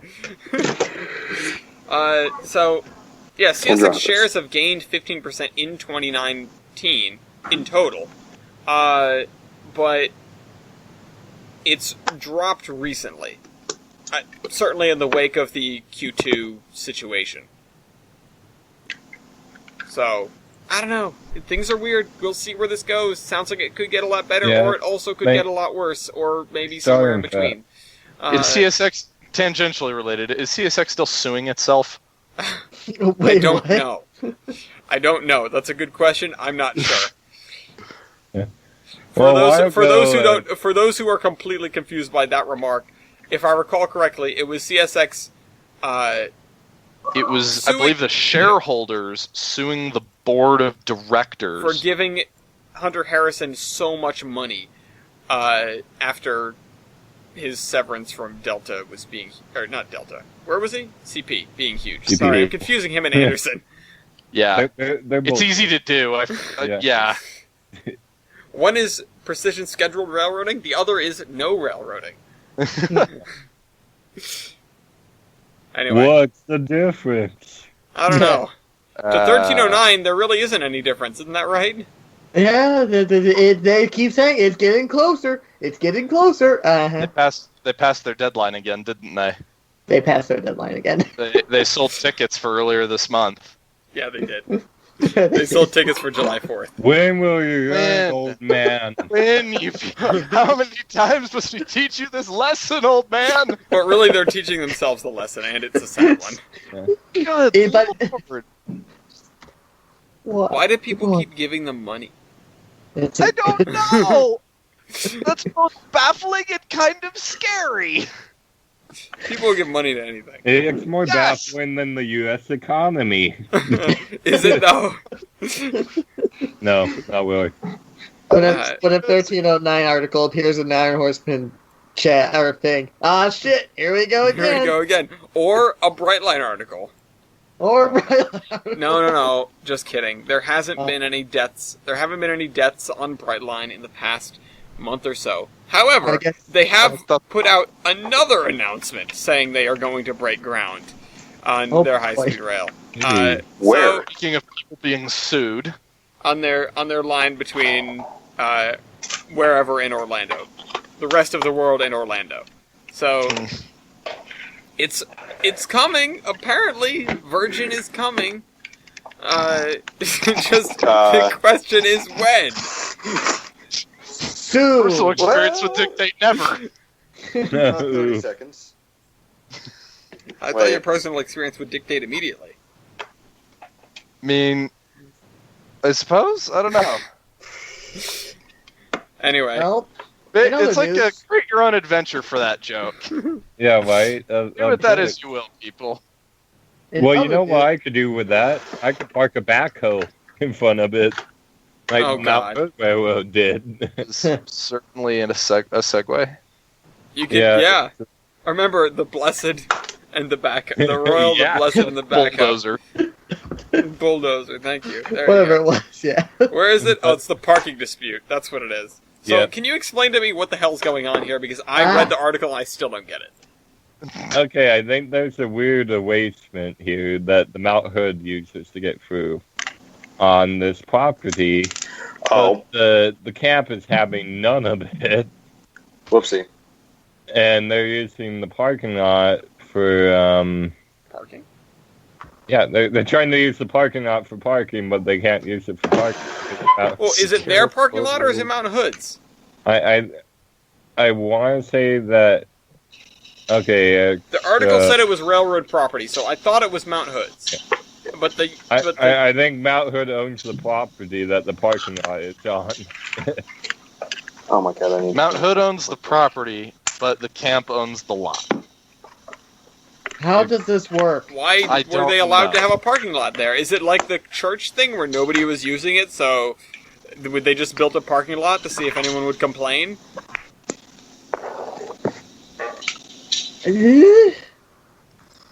I don't get it. I don't get it Either either. way, point is, they parked a backhoe there to prevent people from parking in the parking Oh, lot. okay, I see. The railroad wants compensation for them using that parking lot, and they haven't gotten anything. Ah, I see. So they said no more parking lot. Yeah, backhoe for you. Yeah. Which I've seen that tactic done before, and it's pretty effective. I mean, But it also gets you in the yeah. Yeah. What are you gonna do? So they park a backhoe. Meanwhile, Yeah. who is this? Who did this? CSX? Is CSX Yes. doing this? This is CSX again. Oh, it's CSX. CSX just says we'll park our train here Yep. for 36 hours with the engine running in a neighborhood. This has been an ongoing problem, too. Yeah. Weeks ago, the CSX said the automatic start and stop technology should have worked. Sometimes locomotives have to be kept running in colder months. However, this week, it hasn't been cold, needless to say. So why did neighbors hear that for a day and a half? CSX's goal is to keep freight moving. This is their response. CSX's goal is to keep freight moving and safely and efficiently in the communities in which we operate. The locomotive in Clinton, Ohio was on schedule to be removed and delivered to Willard, Ohio for repair work and maintenance. It was necessary for the engine to idle as a means to charge the onboard batteries and to ensure that the locomotive would be fully operational for the move to Willard. Engine idling like this is to be expected from time to time and, in this case, was necessary to ensure safe operations for maintenance. The locomotive has been moved and replaced with another unit. CSX remains focused on safe fluid rail operations through the Ohio region and across our network, as we diligently serve the area businesses who depend on freight rail. See, here's my question. There's a Why lot of wouldn't ass you? kissery there. Yeah. Why wouldn't you just take this engine to Willard, let it idle there then in your maintenance yard? Well, because maybe you can't move it at the time. Well, Yeah. I mean, maybe, but it's We just. didn't have a crew. Or I'm maybe thinking on their end, but or maybe the In fact, I can almost guarantee that's the reason why. probably. Yeah, It wasn't But, convenient to move it at that moment. yeah. but still, 36 hours. But god damn it, is that's a long annoying. time. That is very annoying. Uh-oh. I think Uh-oh. my mouse battery is dying. Oh no. Okay, no, fine. We keep getting these train idling for a day and a half. Train parked for 8 hours across crossings. Train, whatever. Come on, guys. Yeah. Well, here's The crossings thing is a tricky. lot more That heinous. one, that one's like, okay, come on, guys. The engines are idling or whatever. Yeah, be a good neighbor, but at the same time, if you don't want to listen to locomotives idling, which from a mechanical standpoint, that's true, they need to just sit there and idle They to do. recharge the batteries. Don't live next to train tracks. Sorry, I mean, some people don't have that option, but yeah. that's fine, but Deal with. it's not. Yeah, I mean, the railroad can do its thing. Yeah. and And How you about can too. it's fair to say that, but at the same time, some people just don't have that choice, and keeping an engine idling like that in a built-up area, whatever it is it's kind of crappy. It is. Yeah. It may be It's necessary, incredibly but it's kind of inconsiderate. crappy. It's incredibly considerate, but Yeah. people, call law enforcement or whatever, turn this thing off. Blah, blah, blah, blah, blah. Well, what else are you going to do? What else are you going to do? You might as well say something. Deal? No, you might as well say something. If you're uncomfortable with something, why wouldn't you say something about it? Because it's not going to do anything. How do you know? Because the railroad's going to tell them to pound sand, as they have done here. Yeah. But that might not happen. This is true. The only way you're going to get... I will never get upset at people getting upset at the railroad for something like this, because the only thing you can do is speak up. That's fair. Actually, I take that back. There's one more thing you can do. You can yarn bomb the hell out of a locomotive. You're crazy. Nobody walks trains.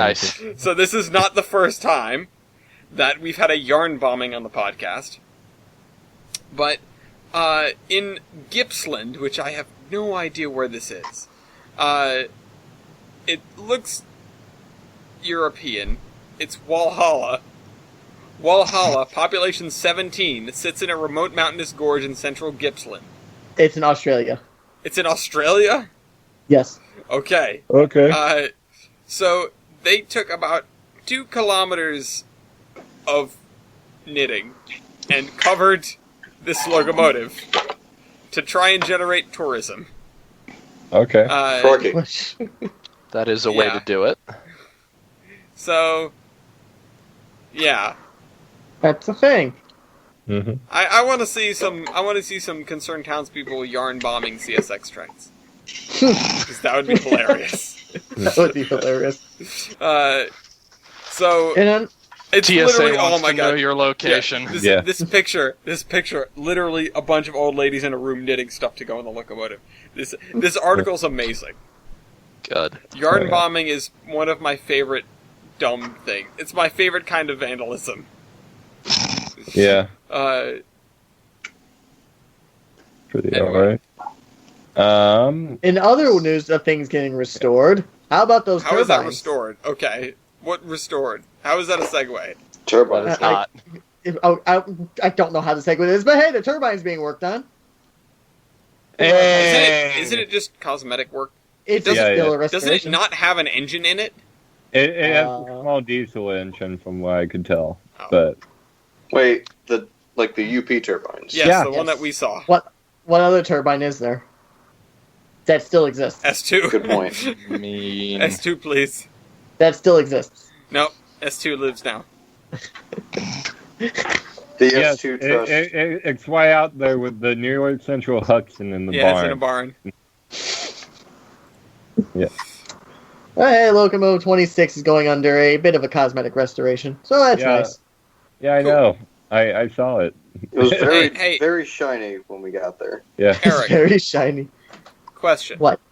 Isn't Answer. there another option when there's a locomotive just hanging out somewhere? There could be. Do you have an article on one? I do. I mean, you could just take What- it for a joyride. What, yeah. But you're crazy. Nobody robs trains anymore. You don't drive straight anymore. Well, these guys did. This was a CN train. Oh, poor Canada. Poor Canada. Is it? It, It's a pair of. It's a GP9. It looks like a chop nose. Probably. Mhm. Okay. Yeah, Please it's a read about this GP9. article, Eric, because I don't want to steal it from you. okay.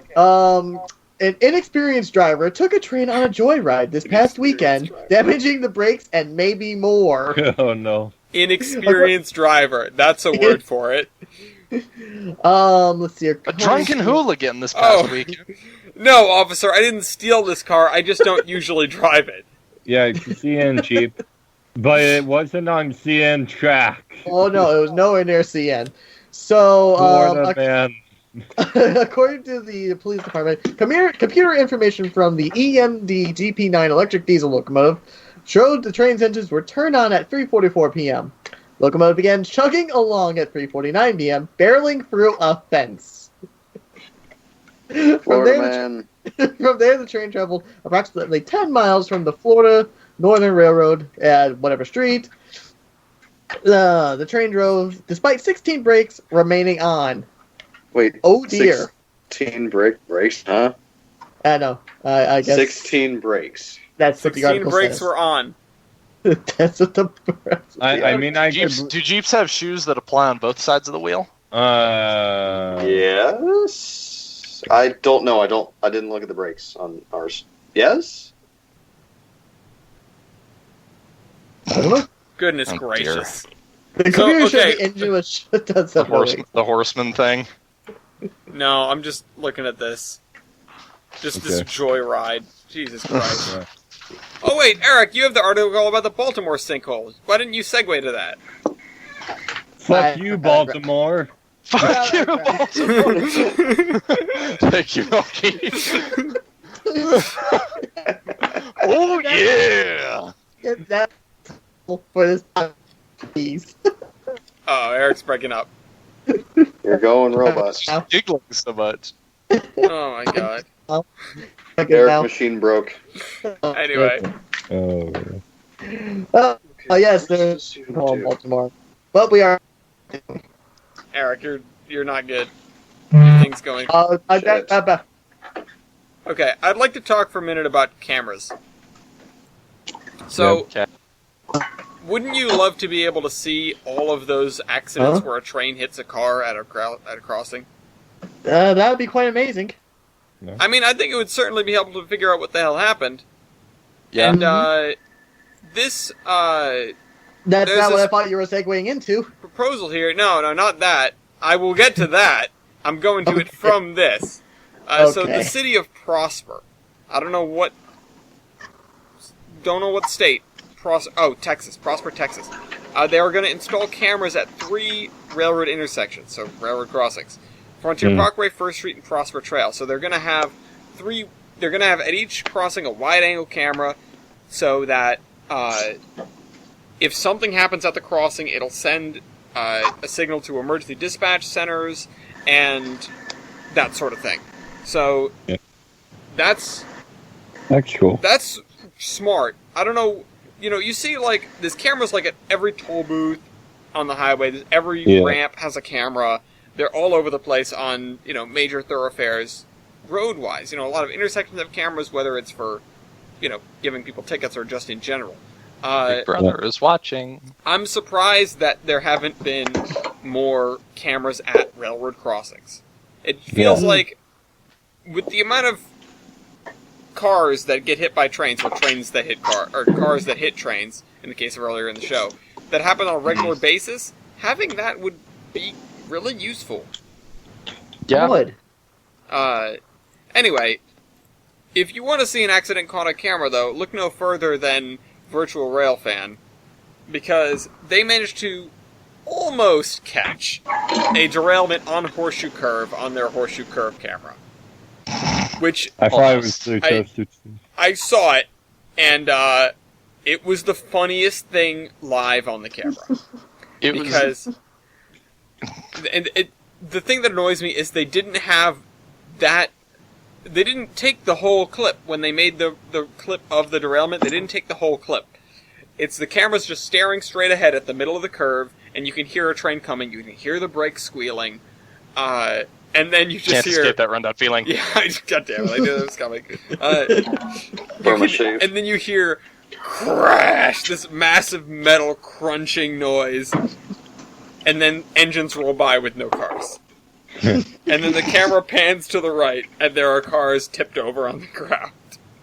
And if the camera had been pointing just to the right, they would have caught the whole thing, but I'm disappointed that they cut out the big crunch in their video of the derailment, the clip that Virtual Railfan posted.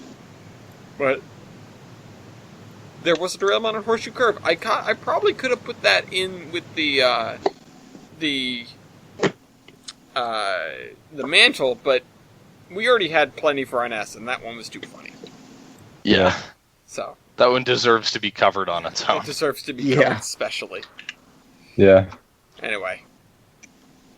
If you want to talk about derailments for a second, also the MBTA has released their video of the red line derailing. I believe there's a video of it. Yep, okay. It's a video of the red line derailing. So, there's that. I actually haven't seen it yet. Yeah. So. Speaking it's actually really violent. Is it really? Oh god. It is. I'm gonna show everybody on the thing. Holy cow! Well, yeah. Oh wait. Oh, never mind. Because it was like sped up, isn't it? It looks sped up. Yes, it is. Yeah. But it's still very. Yeah, that's a lot of sparking. It's sparky, explodey kind of accident. Ooh. Well, that's third rail for you. Yeah. Yeah. Sparky explodey. At least there wasn't any actually explodey. Yeah. Actually, if we want to talk about transit for a second, and this is a much more historical thing, so if we want to springboard to historical things after this, you can, if you go to the New York Transit Museum right now, you can see the oldest New York City Transit artifact that exists. And it is a New York and Harlem Railroad Ledger book from 1831. Ooh, that's old. Yeah. It's got a cool looking design on it. So, yeah. That was the city's first railroad line. And you can see expenses that they paid for iron rails and granite and grading and stuff like that. Oh yeah. It's all pretty the nuts. cool stuff. It's really, really cool. I'd love to go and see it. I need to make an excuse to go down to the city because honestly, the Transit Museum is worth its own detour. It's a really, really great museum. Anyway. What other artifacts do we have? We have a vintage SW1 that has been restored.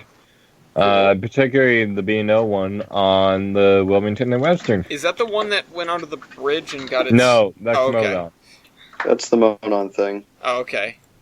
Rip ITM. Yeah. Crunch. Well, anyway, it's just a neat little summary of what they did to it, and I thought I'd take it because I like SW1s. I like SW1s. I don't have anything historic to bounce off of. Other than Alaska, the Alaska Railroad has signed a historic deal to link them with Canada. That's historic. In It a is way. historic. Not really what we were on about, but it's definitely historic. Yes. Well, here's some bit of historic. The port of Kalama. Kalima! Thank you, is to purchase a historic locomotive. I look at the article, but it's blocking me. Oh, Is it crap. Trains Magazine? Them. It's not Trains Magazine. Okay, Well, yeah, it's Port of Krama. Yeah. Where's Speaking of... If you say speaking of historic, Jader. No. Yes. Speaking of Alaska, I'm going to assume y'all are familiar with, what's his name, Harry Ross? Yeah, Harry Ross, the Alaska Railroad conductor that's had 50 years under his belt. I've heard of him. Now. He is retiring in September. Okay. After Shame on him. After 50 years of conductor on the Alaska Railroad. 50 years. I have a cousin that works up there as a car man. It's cool. 50 years. See, I feel like nobody really cared about the Alaska Railroad, and then they made Railroad Alaska, and now everybody cares about it. I mean, it's a good show, but... You know. It is. Yeah. Also, to piggyback off of what Eric was talking about, the locomotive that they purchased was an SP&S consolidation from the Grand Canyon. Hmm. 539. Nice engine. But it's the same that it never ran on the Grand Canyon. But anyway, that was my aside for that. Speaking of good things happening, the Coos Bay Rail Link, which is owned by the Port of Coos Bay, the best ports in Oregon compared to the other one. Looking at you, Tillamook. Low bar. Yeah. Oh, bar. I almost bought some Tillamook cheese in the store the other day. Oh, yeah. Jeez, grommet. Stuff's good. We're about to have some cheese. But yeah, Ready they repaired and rehabilitated 37 timber trestles on the line. Ooh, Wow. that's a lot. POD Yeah. Are they, well, wait, are they like little... I mean, that's impressive in itself, but are they like little... Like jetties across the creek, or are they like big, It big depends. beautiful ship? Okay. There's a total of 121 bridges on that line, and most of them are wood. It's a lot of bridges. Double wow. Yeah. My Well, wood. Good. Oh my god. The Port Coos Bay doing the thing. Needs to- The Oregon Eastern Railroad is opposing something rather. I believe it's it's a reload center. Because it wouldn't have much benefit to the area and it wouldn't benefit the railroad. Sorry about my background. Well, actually, never mind. I got that all wrong. They're being ignored from this wheeled facility deal, which is sad, especially when you're like right next to where it's being built. Speaking of facilities being built right next to railroads, or I guess in this case, not being built. Oh, well, this one being built, but anyways, their mobile facility fiasco here in the Willamette Valley they have decided upon Millersburg as their proposed site, which is a mill site that is pretty close to the Union Pacific Main Line. So it's better than the other alternative that they had, which was on the PNW, and wire across the field from the museum. That'd be cool, though. What if you guys needed to help them once or twice? Yeah, it'd be cool, especially if we built the spur track across the field that they were proposing building a road across. Mhm. Hey, Then they would have guys. to. Then they would have to pay for us to be upgraded to FRA spec. Yep. So, Oh, why will I still leave? I do. That's not good. All right. Sorry, guys. It's all right. Bye-bye. You still got plenty of news, but whatever. Yeah. That's all right. Why is that making that Here, noise? we'll do this. Lightning round. Lightning round for Wybold. Lightning round. Unfortunately, there was a death of one of the contractors on the Manitou and Pikes Peak. They've been working to relay the line after they've torn it up. An confused about ATV the rolled article. down the side of the mountain, and the driver was unfortunately killed. Bachmann also released its 2019 catalog, or Woo. they're calling it their 2019 catalog, but I'm thinking it's probably their 2020 catalog of new releases. Some notable Thomas stuff, including, actually not in the Thomas stuff, my newest, or the thing that I'm most excited about it is their Owen 30 Trench 262 Alcos. it's Those so look really, cute. really cool. They're adorable. My favorite 2-foot gauge engines of them all. There's an update from 168 here with Stothy. I know they did Steam tests. I'm not sure what else this article's about. If there's anything there, do that. Fort Collins restored a trolley car. That's cool. Car 25 is done now. woo. And also 5631, a CB&Q Northern, is apparently up for sale. Alarm we can probably bells. talk. Yeah, alarm bells.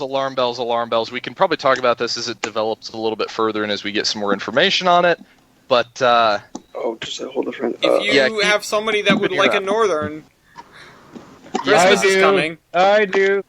I'll take that the has entire the stock. means. I don't. Yeah.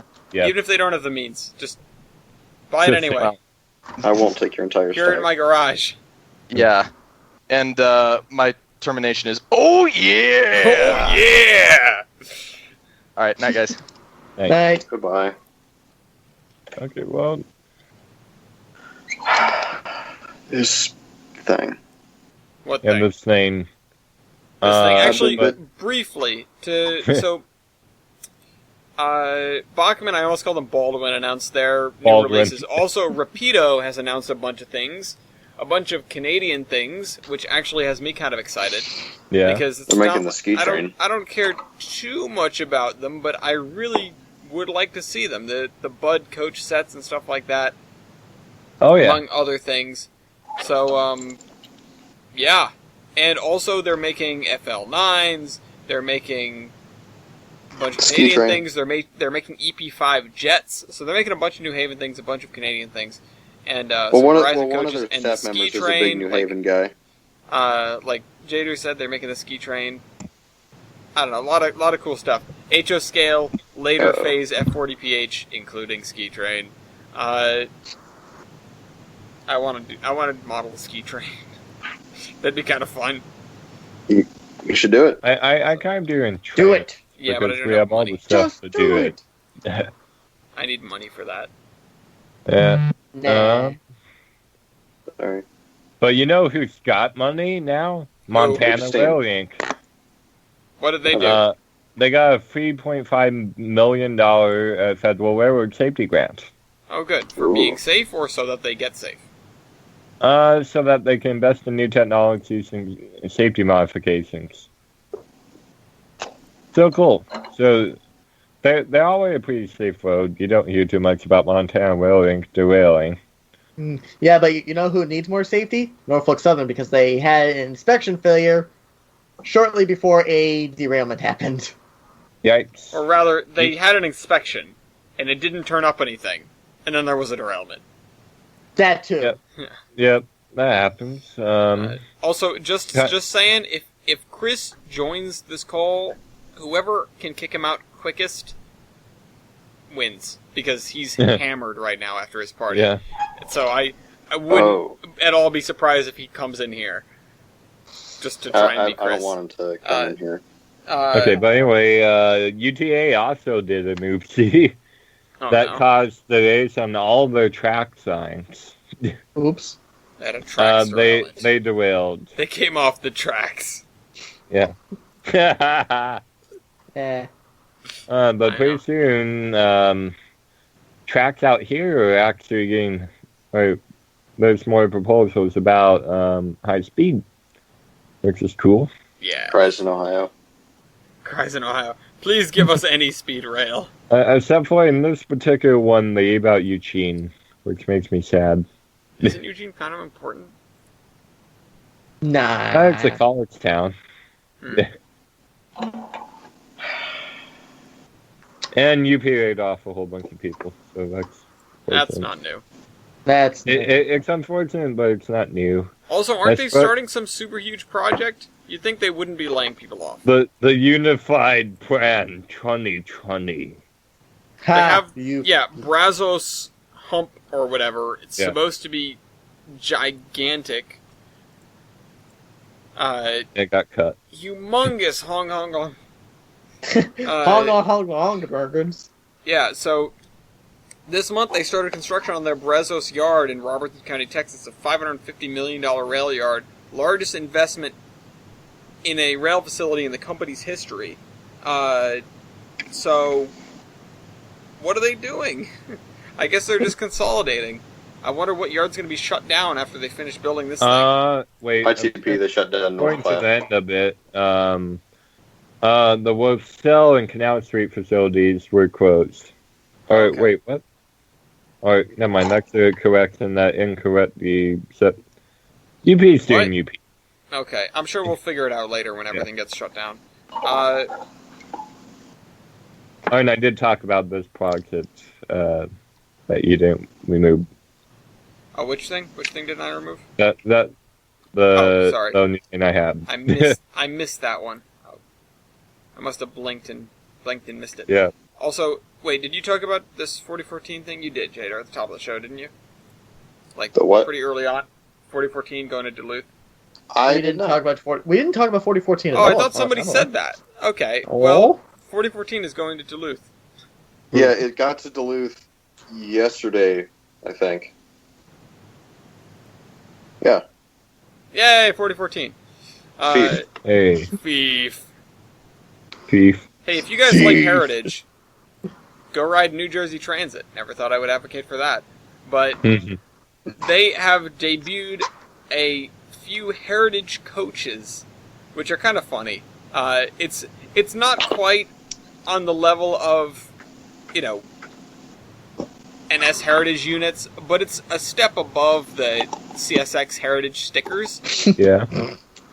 They have these cool logos on all of them. They have, so they have PRR, Jersey Central, Erie Lackawanna, PRR again, Pennsylvania Reading Seashore Lines, Conrail, and something I can't read. The missing one in there.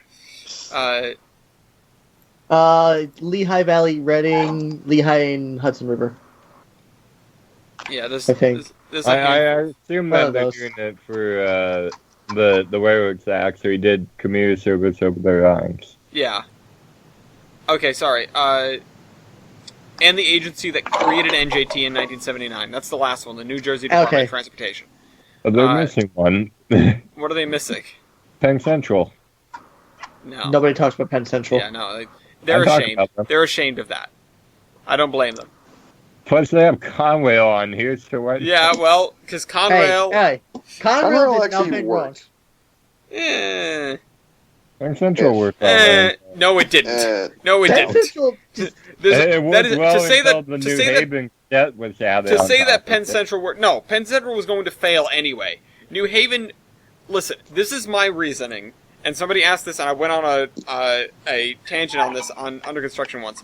This is my reasoning why New Haven being added to Penn Central ended up being good in the long run, because it showed that railroads, specifically northeastern railroads, were in a really, really bad place by tanking the Penn Central much faster than it otherwise would have failed. It would have failed anyway, but they failed it faster. And because of that, the government had a crisis on its hands and realized that they had to do something drastic, i.e. massive deregulation of the railroads. So, if that hadn't happened, things could have gotten much worse countrywide before we saw deregulation kick in. okay, that's a very good And point. we could have seen a much, worse outcome. So,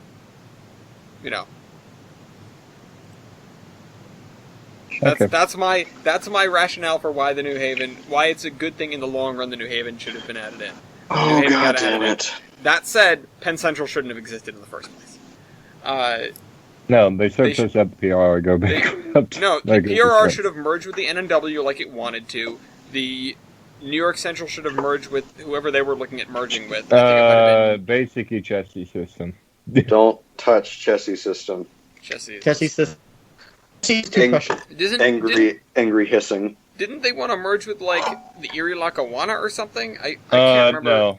I can't remember what. I believe the NYC wanted to merge with the B&O. Okay. The I Erie could be Lackawanna- wrong. And- I would imagine. Well, either or. I don't know. Get that coal traffic. Either way, the New York Central would have been better served by merging with a variety of other people. Hell, they could have even merged with like the B&M, although they did compete with them. It would have given them a window into New England that they otherwise wouldn't have had, or they could have merged with somebody that went farther west or something. Either way, two massive competitors, the fact that they were competitors cannot be overstated, merging together parallel main lines is a recipe for disaster, no matter how you slice it. Anyway, Bad news bears. if New Jersey is ashamed of Penn Central, that's okay. New Jersey, you've got plenty to be ashamed of. Yeah. Not just with Penn Central. For example, you're New Jersey. Yeah. Jaws. You assist in the first place. Anyway, but sometimes New York is actually worse than New Jersey, as rare as that might seem. There was a briefing on a massive computer failure in the MTA, the Metropolitan Transit Authority, that basically crashed the subway. Not Oops. literally crashed, but just shut it down. So there was a computer disaster that happened. But, at least they're in New Jersey.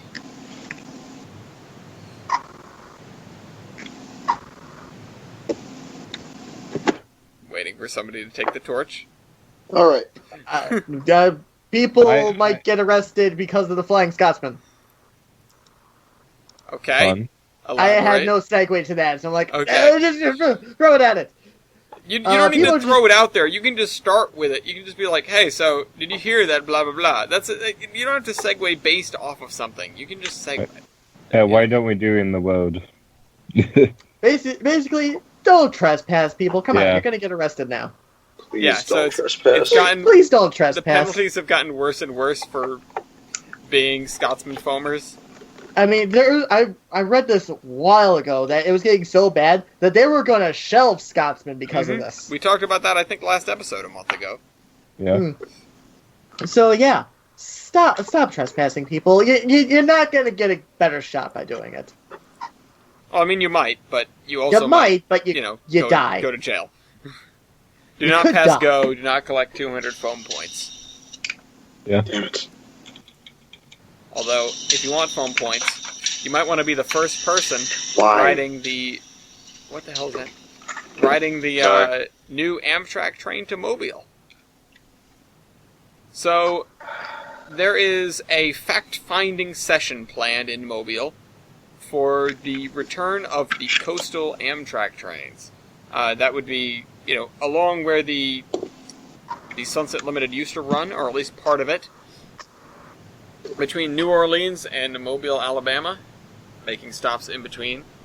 And I'm not sure how far otherwise it's going to continue, but either way, they are looking for, I didn't get to read this whole thing. I'm not really sure what it's going at, but the fact of the matter is they're looking at restarting Amtrak service between Mobile and New Orleans within the next 24 months, so within the next 2 years. And so they're inviting 40 leaders and others to listen to the factual information, operational cost, fares, ridership, everything that will pertain to the service. I can tell you that it's happening, Blankenship said. This is real. However, Mobile has been hesitant they've raised concerns over it negatively affecting the Alabama State docks and the downtown cruise terminal. They said Amtrak could possibly conflict with freight trains. It will. It's Amtrak. Yeah, well, it's more like freight trains will conflict with Amtrak. Yeah. But Alabama is the one that hasn't committed yet. Mississippi has already put forth money, and Louisiana has already put forth money, and they're saying it's happening, and I hope it happens. Oh yeah. But, We can only hope. basically betting on Alabama to put forth the money, risky business. Mm, Either way, I hope it goes through. We need more Amtrak, just in general, not less Amtrak. yeah, always more Amtrak. More Amtrak. Mhm. Give more Amtrak. Okay, so Jader wants we're going to move from. We're going to stay in the South with this next bit of news, but we're going up. But we're going up to Kentucky, and Mhm. Kentucky Steam, Mm-hmm. the Heritage Highball. Is that what this is? So, What is the For Heritage those of- Highball? okay, so the Heritage Highball is from July 26th to 28th, and that is the big move. That is where 2716 is going from Kentucky, from the Kentucky Railway Museum to its new home in Ravenna. Cool. They're making Nice. they're making stops along the way. They've partnered with R.J. Corman because it's roughly half the route. Yeah, roughly half the route. Mm-hmm. They're gonna have. They brought Clinchfield 800 back in town for it. Which one is that? That's the F unit they Oh, right. restored Okay, yeah. a couple years I ago thought for it the was. Santa train. I thought it was. I just wanted to make sure. Didn't CSX do the work on that or something? Yep. Yeah, that's Yep. nice. Oh yeah. Yeah. So next, actually, no, not even next. This Saturday, or I mean this Friday. Mm-hmm. Cool. Yeah. Yeah. There's that. So go support Kentucky Steam. They seem to know what they're doing. Yeah, I'm glad they're making as much headway as they are. We didn't really get to talk about like the gateway, or not the gateway. What do they call it? The project that they have to like build their whole park or Oh. whatever. I'll sum it up briefly then. So they're building a whole like rail heritage and let me just look at the actual thing. But like a rail heritage and community center. Or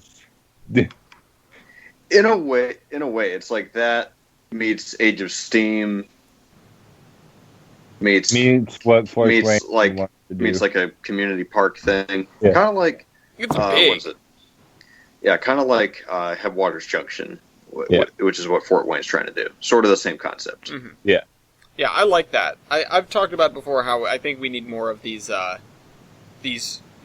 places that enable steam engines to go around the country and visit these locations that can actually service them. You know, like Britain has, because without them, Pretty limited. Steam engines, yeah, they're kind of limited. I mean, the thing is that the U.S. is massive, and that an engine like, you know, even Ivan or Westy, they won't make it very far. They won't make it to the next place, probably, and they certainly aren't really suited for going long mainline distances, but we have engines that can, you know, for 4449 or 4014 and 844, for example. SP 700. you know, these big engines, 3713 when it's done, 765. 765 of course, 611. You know, these engines that can go the distance and that can go from place to place, they only need a place to go.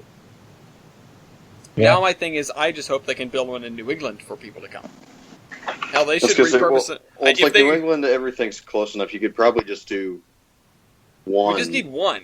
We just need Yeah. one. I just wish it was like, you know, I would love it to be like in North Boston. That would be an excellent place for one. I don't know where you'd fit it, but you know, because retail, Big Dig Part 2. space there is at an absolute premium.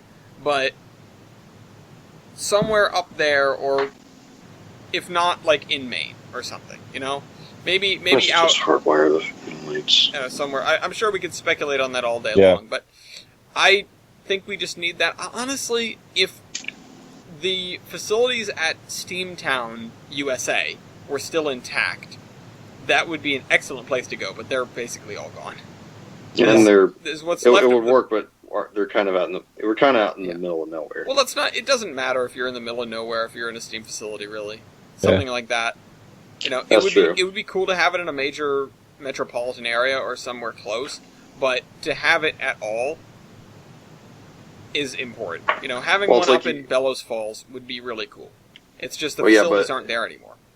Or at least how I see it. If you're gonna, if it's just a shop, then put it wherever it's convenient. For the railroad. But if it's something like Kentucky Steam or Headwaters Junction, hell, kind of Age of Steam, you would want it, or at least I think you would want it somewhere where there's already some tourist inflow, or you want to create that tourist inflow. Yeah, and Yeah. and to an extent, you're absolutely right, and I totally agree with you. But you also need to factor in the fact that these places take up a lot of land area, and that is not easy to come by in places that already are, Well established. important. Yeah. Yeah. So, there's something like a smaller city would be good for it. Like what Kentucky Steam Yeah. Rail Heretics did by just buying an old shop that was Mhm. out in the railroad town. Yeah, and Yeah. unfortunately, most of the places here are less. What's the word? Equipped. It's just if you had old railroad shops like that, they're either gone or they're repurposed, and they're not, worth being railroad Yeah. shops anymore. So I'm just It gonna is- hardwire it is what it is. Yep. So, yeah, having places like that is really, really cool. All right, let's burn through the rest of this news really quick so we can wrap it up. I wish I Level had just given have me one- a thing for Amtrak thing, but oh well. I just have two more things real quick. One of them is also in Kentucky. I have two reasons to go down to Kentucky now. Mm-hmm. What about Okay, the fried chicken. 3. Thank you. Okay, so Louisville Nashville 152. Ow. Okay. Why is this not? Okay, let's see. So the Kentucky. Okay, so this is straight from their Facebook page. Crew 152. hmm The Kentucky Railway Museum and Crew 152 are steaming with excitement of receiving funding for bringing steam back to Kentucky. Announced today, as of July 17th, by Governor Matt Bevin and Kentucky Transport and they got a grant. People. Okay, they got a grant to keep rebuilding 152. That grant was worth $435,000. Holy Jesus Christ! That's some chunk of That's some change. good money. That's a lot Yes. of pennies. Yes. So yeah, go support them. Things it's not. Yeah, it's pretty similar to 578. That's what we could do with Well, it if we were in a better 587. location. I mean, well, 587 is technically at Kentucky Steam right now because they saved it. They played rescue. Yep. Anyway, what about your S160? Oh, right.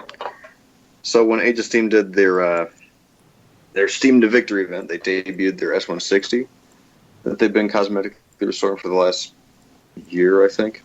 Nice. And holy crap, it looks beautiful. It's pretty. Yeah, and then they had a whole military train with it. Holy crap. The Yeah, Amtrak real is in nice. a bad way. Nobody look, but I'm just telling you, it's in a bad way. Okay. Amtrak's having a Fun. bad day. When is Amtrak not having a bad day? There are some days where you look at the Amtrak and it's like, wow, almost everything's green.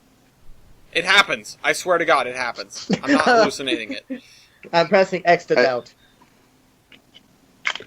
Ellis, how much drugs are you on? How much drugs? How much drugs? Is so this guy turned these old Zoom monorails into some cabins. So yay, Cool. That happens. that Yeah. happened. And what the hell is this name trains? I forgot what this was. It's an article about Train. name trains, I think. Eh, It's there. It exists. it exists. Alright. You know, I really hate doing real player. Oh, it's about the tradition of them. Yeah. It's just about name trains in general. Also, the Cotton Belt line or whatever, the Dart train, has been changed to the Silver line. It is no longer the Cotton Belt line. Aw. That's disappointing. That is sad. Crash But I think that was just a Story- working title anyway. Name future service running the Cotton Belt commuter rail line as the Silver line. So, I mean, oh well. It would be cool if Yeah. it was called Cotton Belt, but I don't think you could do that. Yeah. UP. Wait, that's illegal. Yeah. No, exactly. well, you know what isn't illegal? Job conditions. Because U.S. Class 1s have employed fewer workers in May. So, Oof. that's a big oof. The Capital Corridor is seeing increases in train speed, which is good. North Carolina Transportation Department is doing some chargers. And there's a Trains Magazine article going on about 3 things that have to happen before one-person cruise. I read an excellent Reddit post, and I wish I had saved it. An excellent Reddit post about why one-person crews are inevitable, and nobody should really be surprised. And, like, basically get over yourselves. I don't know. And also, apparently, there's... Don't touch that one. Don't touch that one? No, leave that one Don't for me. touch it. Don't touch his own. That is my thing to harp on about. I know I Okay, didn't take it, fine. but I'll get to it at some point in the future. Because And I talk NS about it has- constantly. Okay, and NS has partnered with ways to promote rail safety. So that's cool. Okay? Yay! Bring back Operation Lifesaver. Yeah, It seemed to Operation work. Lightsaber, please. Lightsaber? Yeah. Don't do it. Boom, motherfucker. Where's my Captain tape? Anyway, alright, so that's that. That's all of our news. We actually cleared out the unclaimed news. That doesn't happen very often. No, it does not.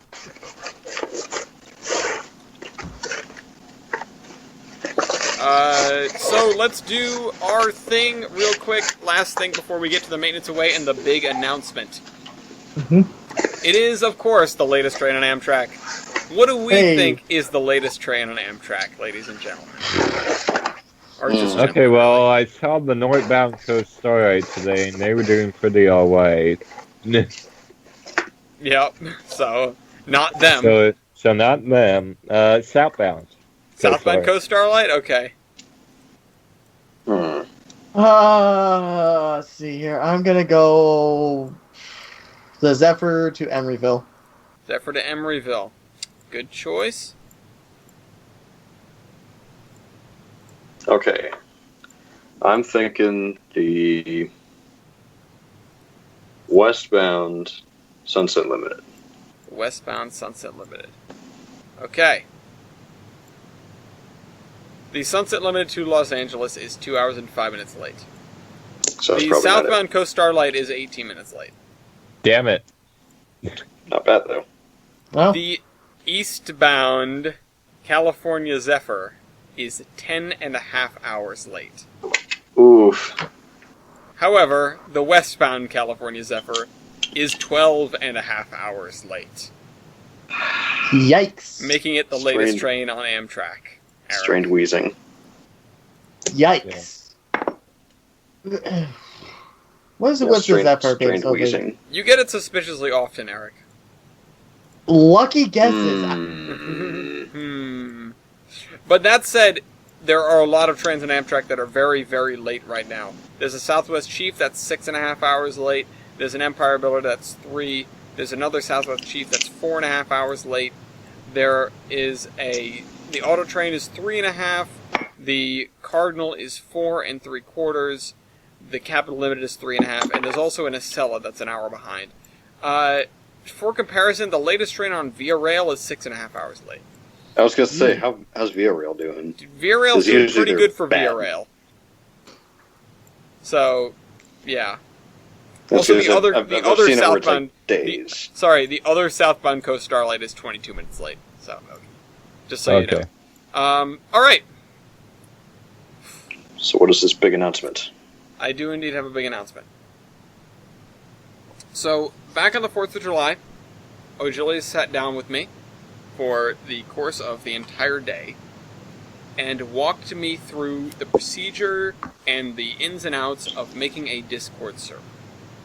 And today I would like to announce that the official Iron Horseman Discord server is open, and we are going to commence the move from Skype henceforth. The horsemen are going to be brought in first, because everyone's going to have the link at the conclusion of this show, and then when this comes out, everybody else is going to have the link, and people will be able to come in. There's a permission system and a role system set up to separate the horsemen from everybody else, and there are some intermediate roles in there for people who are not quite horsemen, but are a cut above the rest. So, Woo! yeah. I am glad I was sitting down. This is... It's a long time coming. Like I said, it's because I never bothered to sit down and figure out how it works, and Agilis came to me and was like, I can teach you that. I was like, alright, cool. Well, we'll sit down when I have a day off, and we'll go through it. And I'm actually pretty happy with how it came out. The only thing that has crossed my mind that I need to work on is the fact that I don't have a specific role and specific groups for voice actors. So, because they should be on their own, and I'm going to make a little subset for them. But anyway, the link to join the Discord server will be in the cargoes. It'll be down at the bottom where the links to join the Skype groups used to be. And I hope everything goes smoothly, and I hope we keep moving on henceforth. So, all the links, all the news and stuff needs to go in there from here on out. Oh my I will goodness. be keeping an eye on the Skype groups to make sure everyone goes in the right direction, but it will not be my main priority going forward. It has been a great several years to run all the groups that we have, and I am going to miss the uniqueness that they have had. All the funny names and all the funny pictures and everything that made them special. But it's time to move on, at least until Discord is in shambles. Because somebody will come up with a better program in the future. Yeah. Probably. It'll end up getting uploaded. We started on freaking Google Plus for crying out loud. Yeah. Jeez, Google Plus. That's A long name I haven't time heard in a ago. Anyway. Yeah, it's wow. fab. That's Yeah. wow. It's a long time ago. Yeah. No, not even that. This has been a Skype group for God knows how long. Oh yeah. The Warships crew is the oldest group. The Horsemen came shortly thereafter. And yeah, it's one of the main reasons that I was skeptical about doing it is because the way people are divvied up into the Skype groups is really difficult to replicate on Discord, and so I basically said F it. There's just going to be a few tiers. It's what you have to do. But hopefully it'll be just as functional, and hopefully we'll even get some more support for it, because I assume... I get the feeling for a lot of people using Skype is basically a hassle, because most people are on Discord by now. So hopefully it'll broaden our horizon in terms of not just viewer base, but news and guests and that sort of thing. So Also with Discord, we can make custom emojis and shit, and it's really fun. Yeah. there are a few groups I disabled that in. Oh. The guest list being one of them. I made sure to play Fair with enough, fair enough. I made sure to play That's with permissions. I found this thing called Priority Speaker, which means that if I hit a button, I talk louder than everybody else. And so I have time to mute Ellis. I have that ability. So that when we're starting the podcast and people won't stop talking, I can press a button and make everybody shut up. Anyway. Snap your fingers. Yeah. So, now for the terminations. Weibold, of course, with 1 point, says, "Oh yeah!"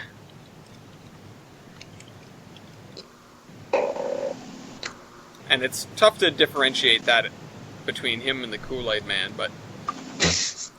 Eric says something in Japanese, Ryoga Kaifuku Shimashita. which means... What does that mean? Honor has been restored. Yeah, right.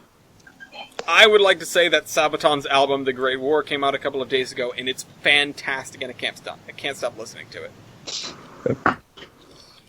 it. Milky?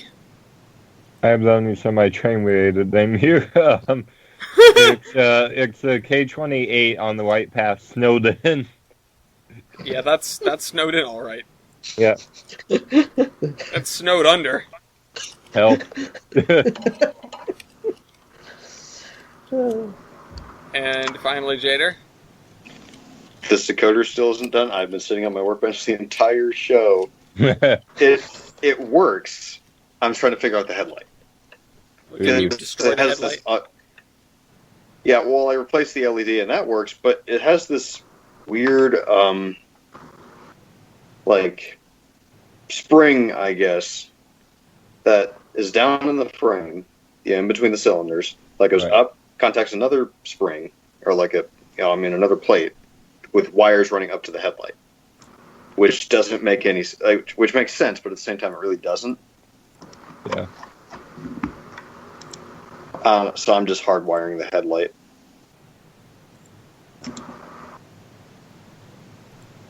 Okay. Yeah, DCC is fun. DCC is fun, kids. Yeah, really sounds like it. Anyway, let me just I'm put going this to bed until I one get this last done. thing in here. Alright, there you go. So the link is active. Alright, hope you guys enjoyed this episode of the Terminus podcast. We'll see you in a couple of weeks. Bye-bye! Bye. Good Goodbye, night, everybody. Everyone.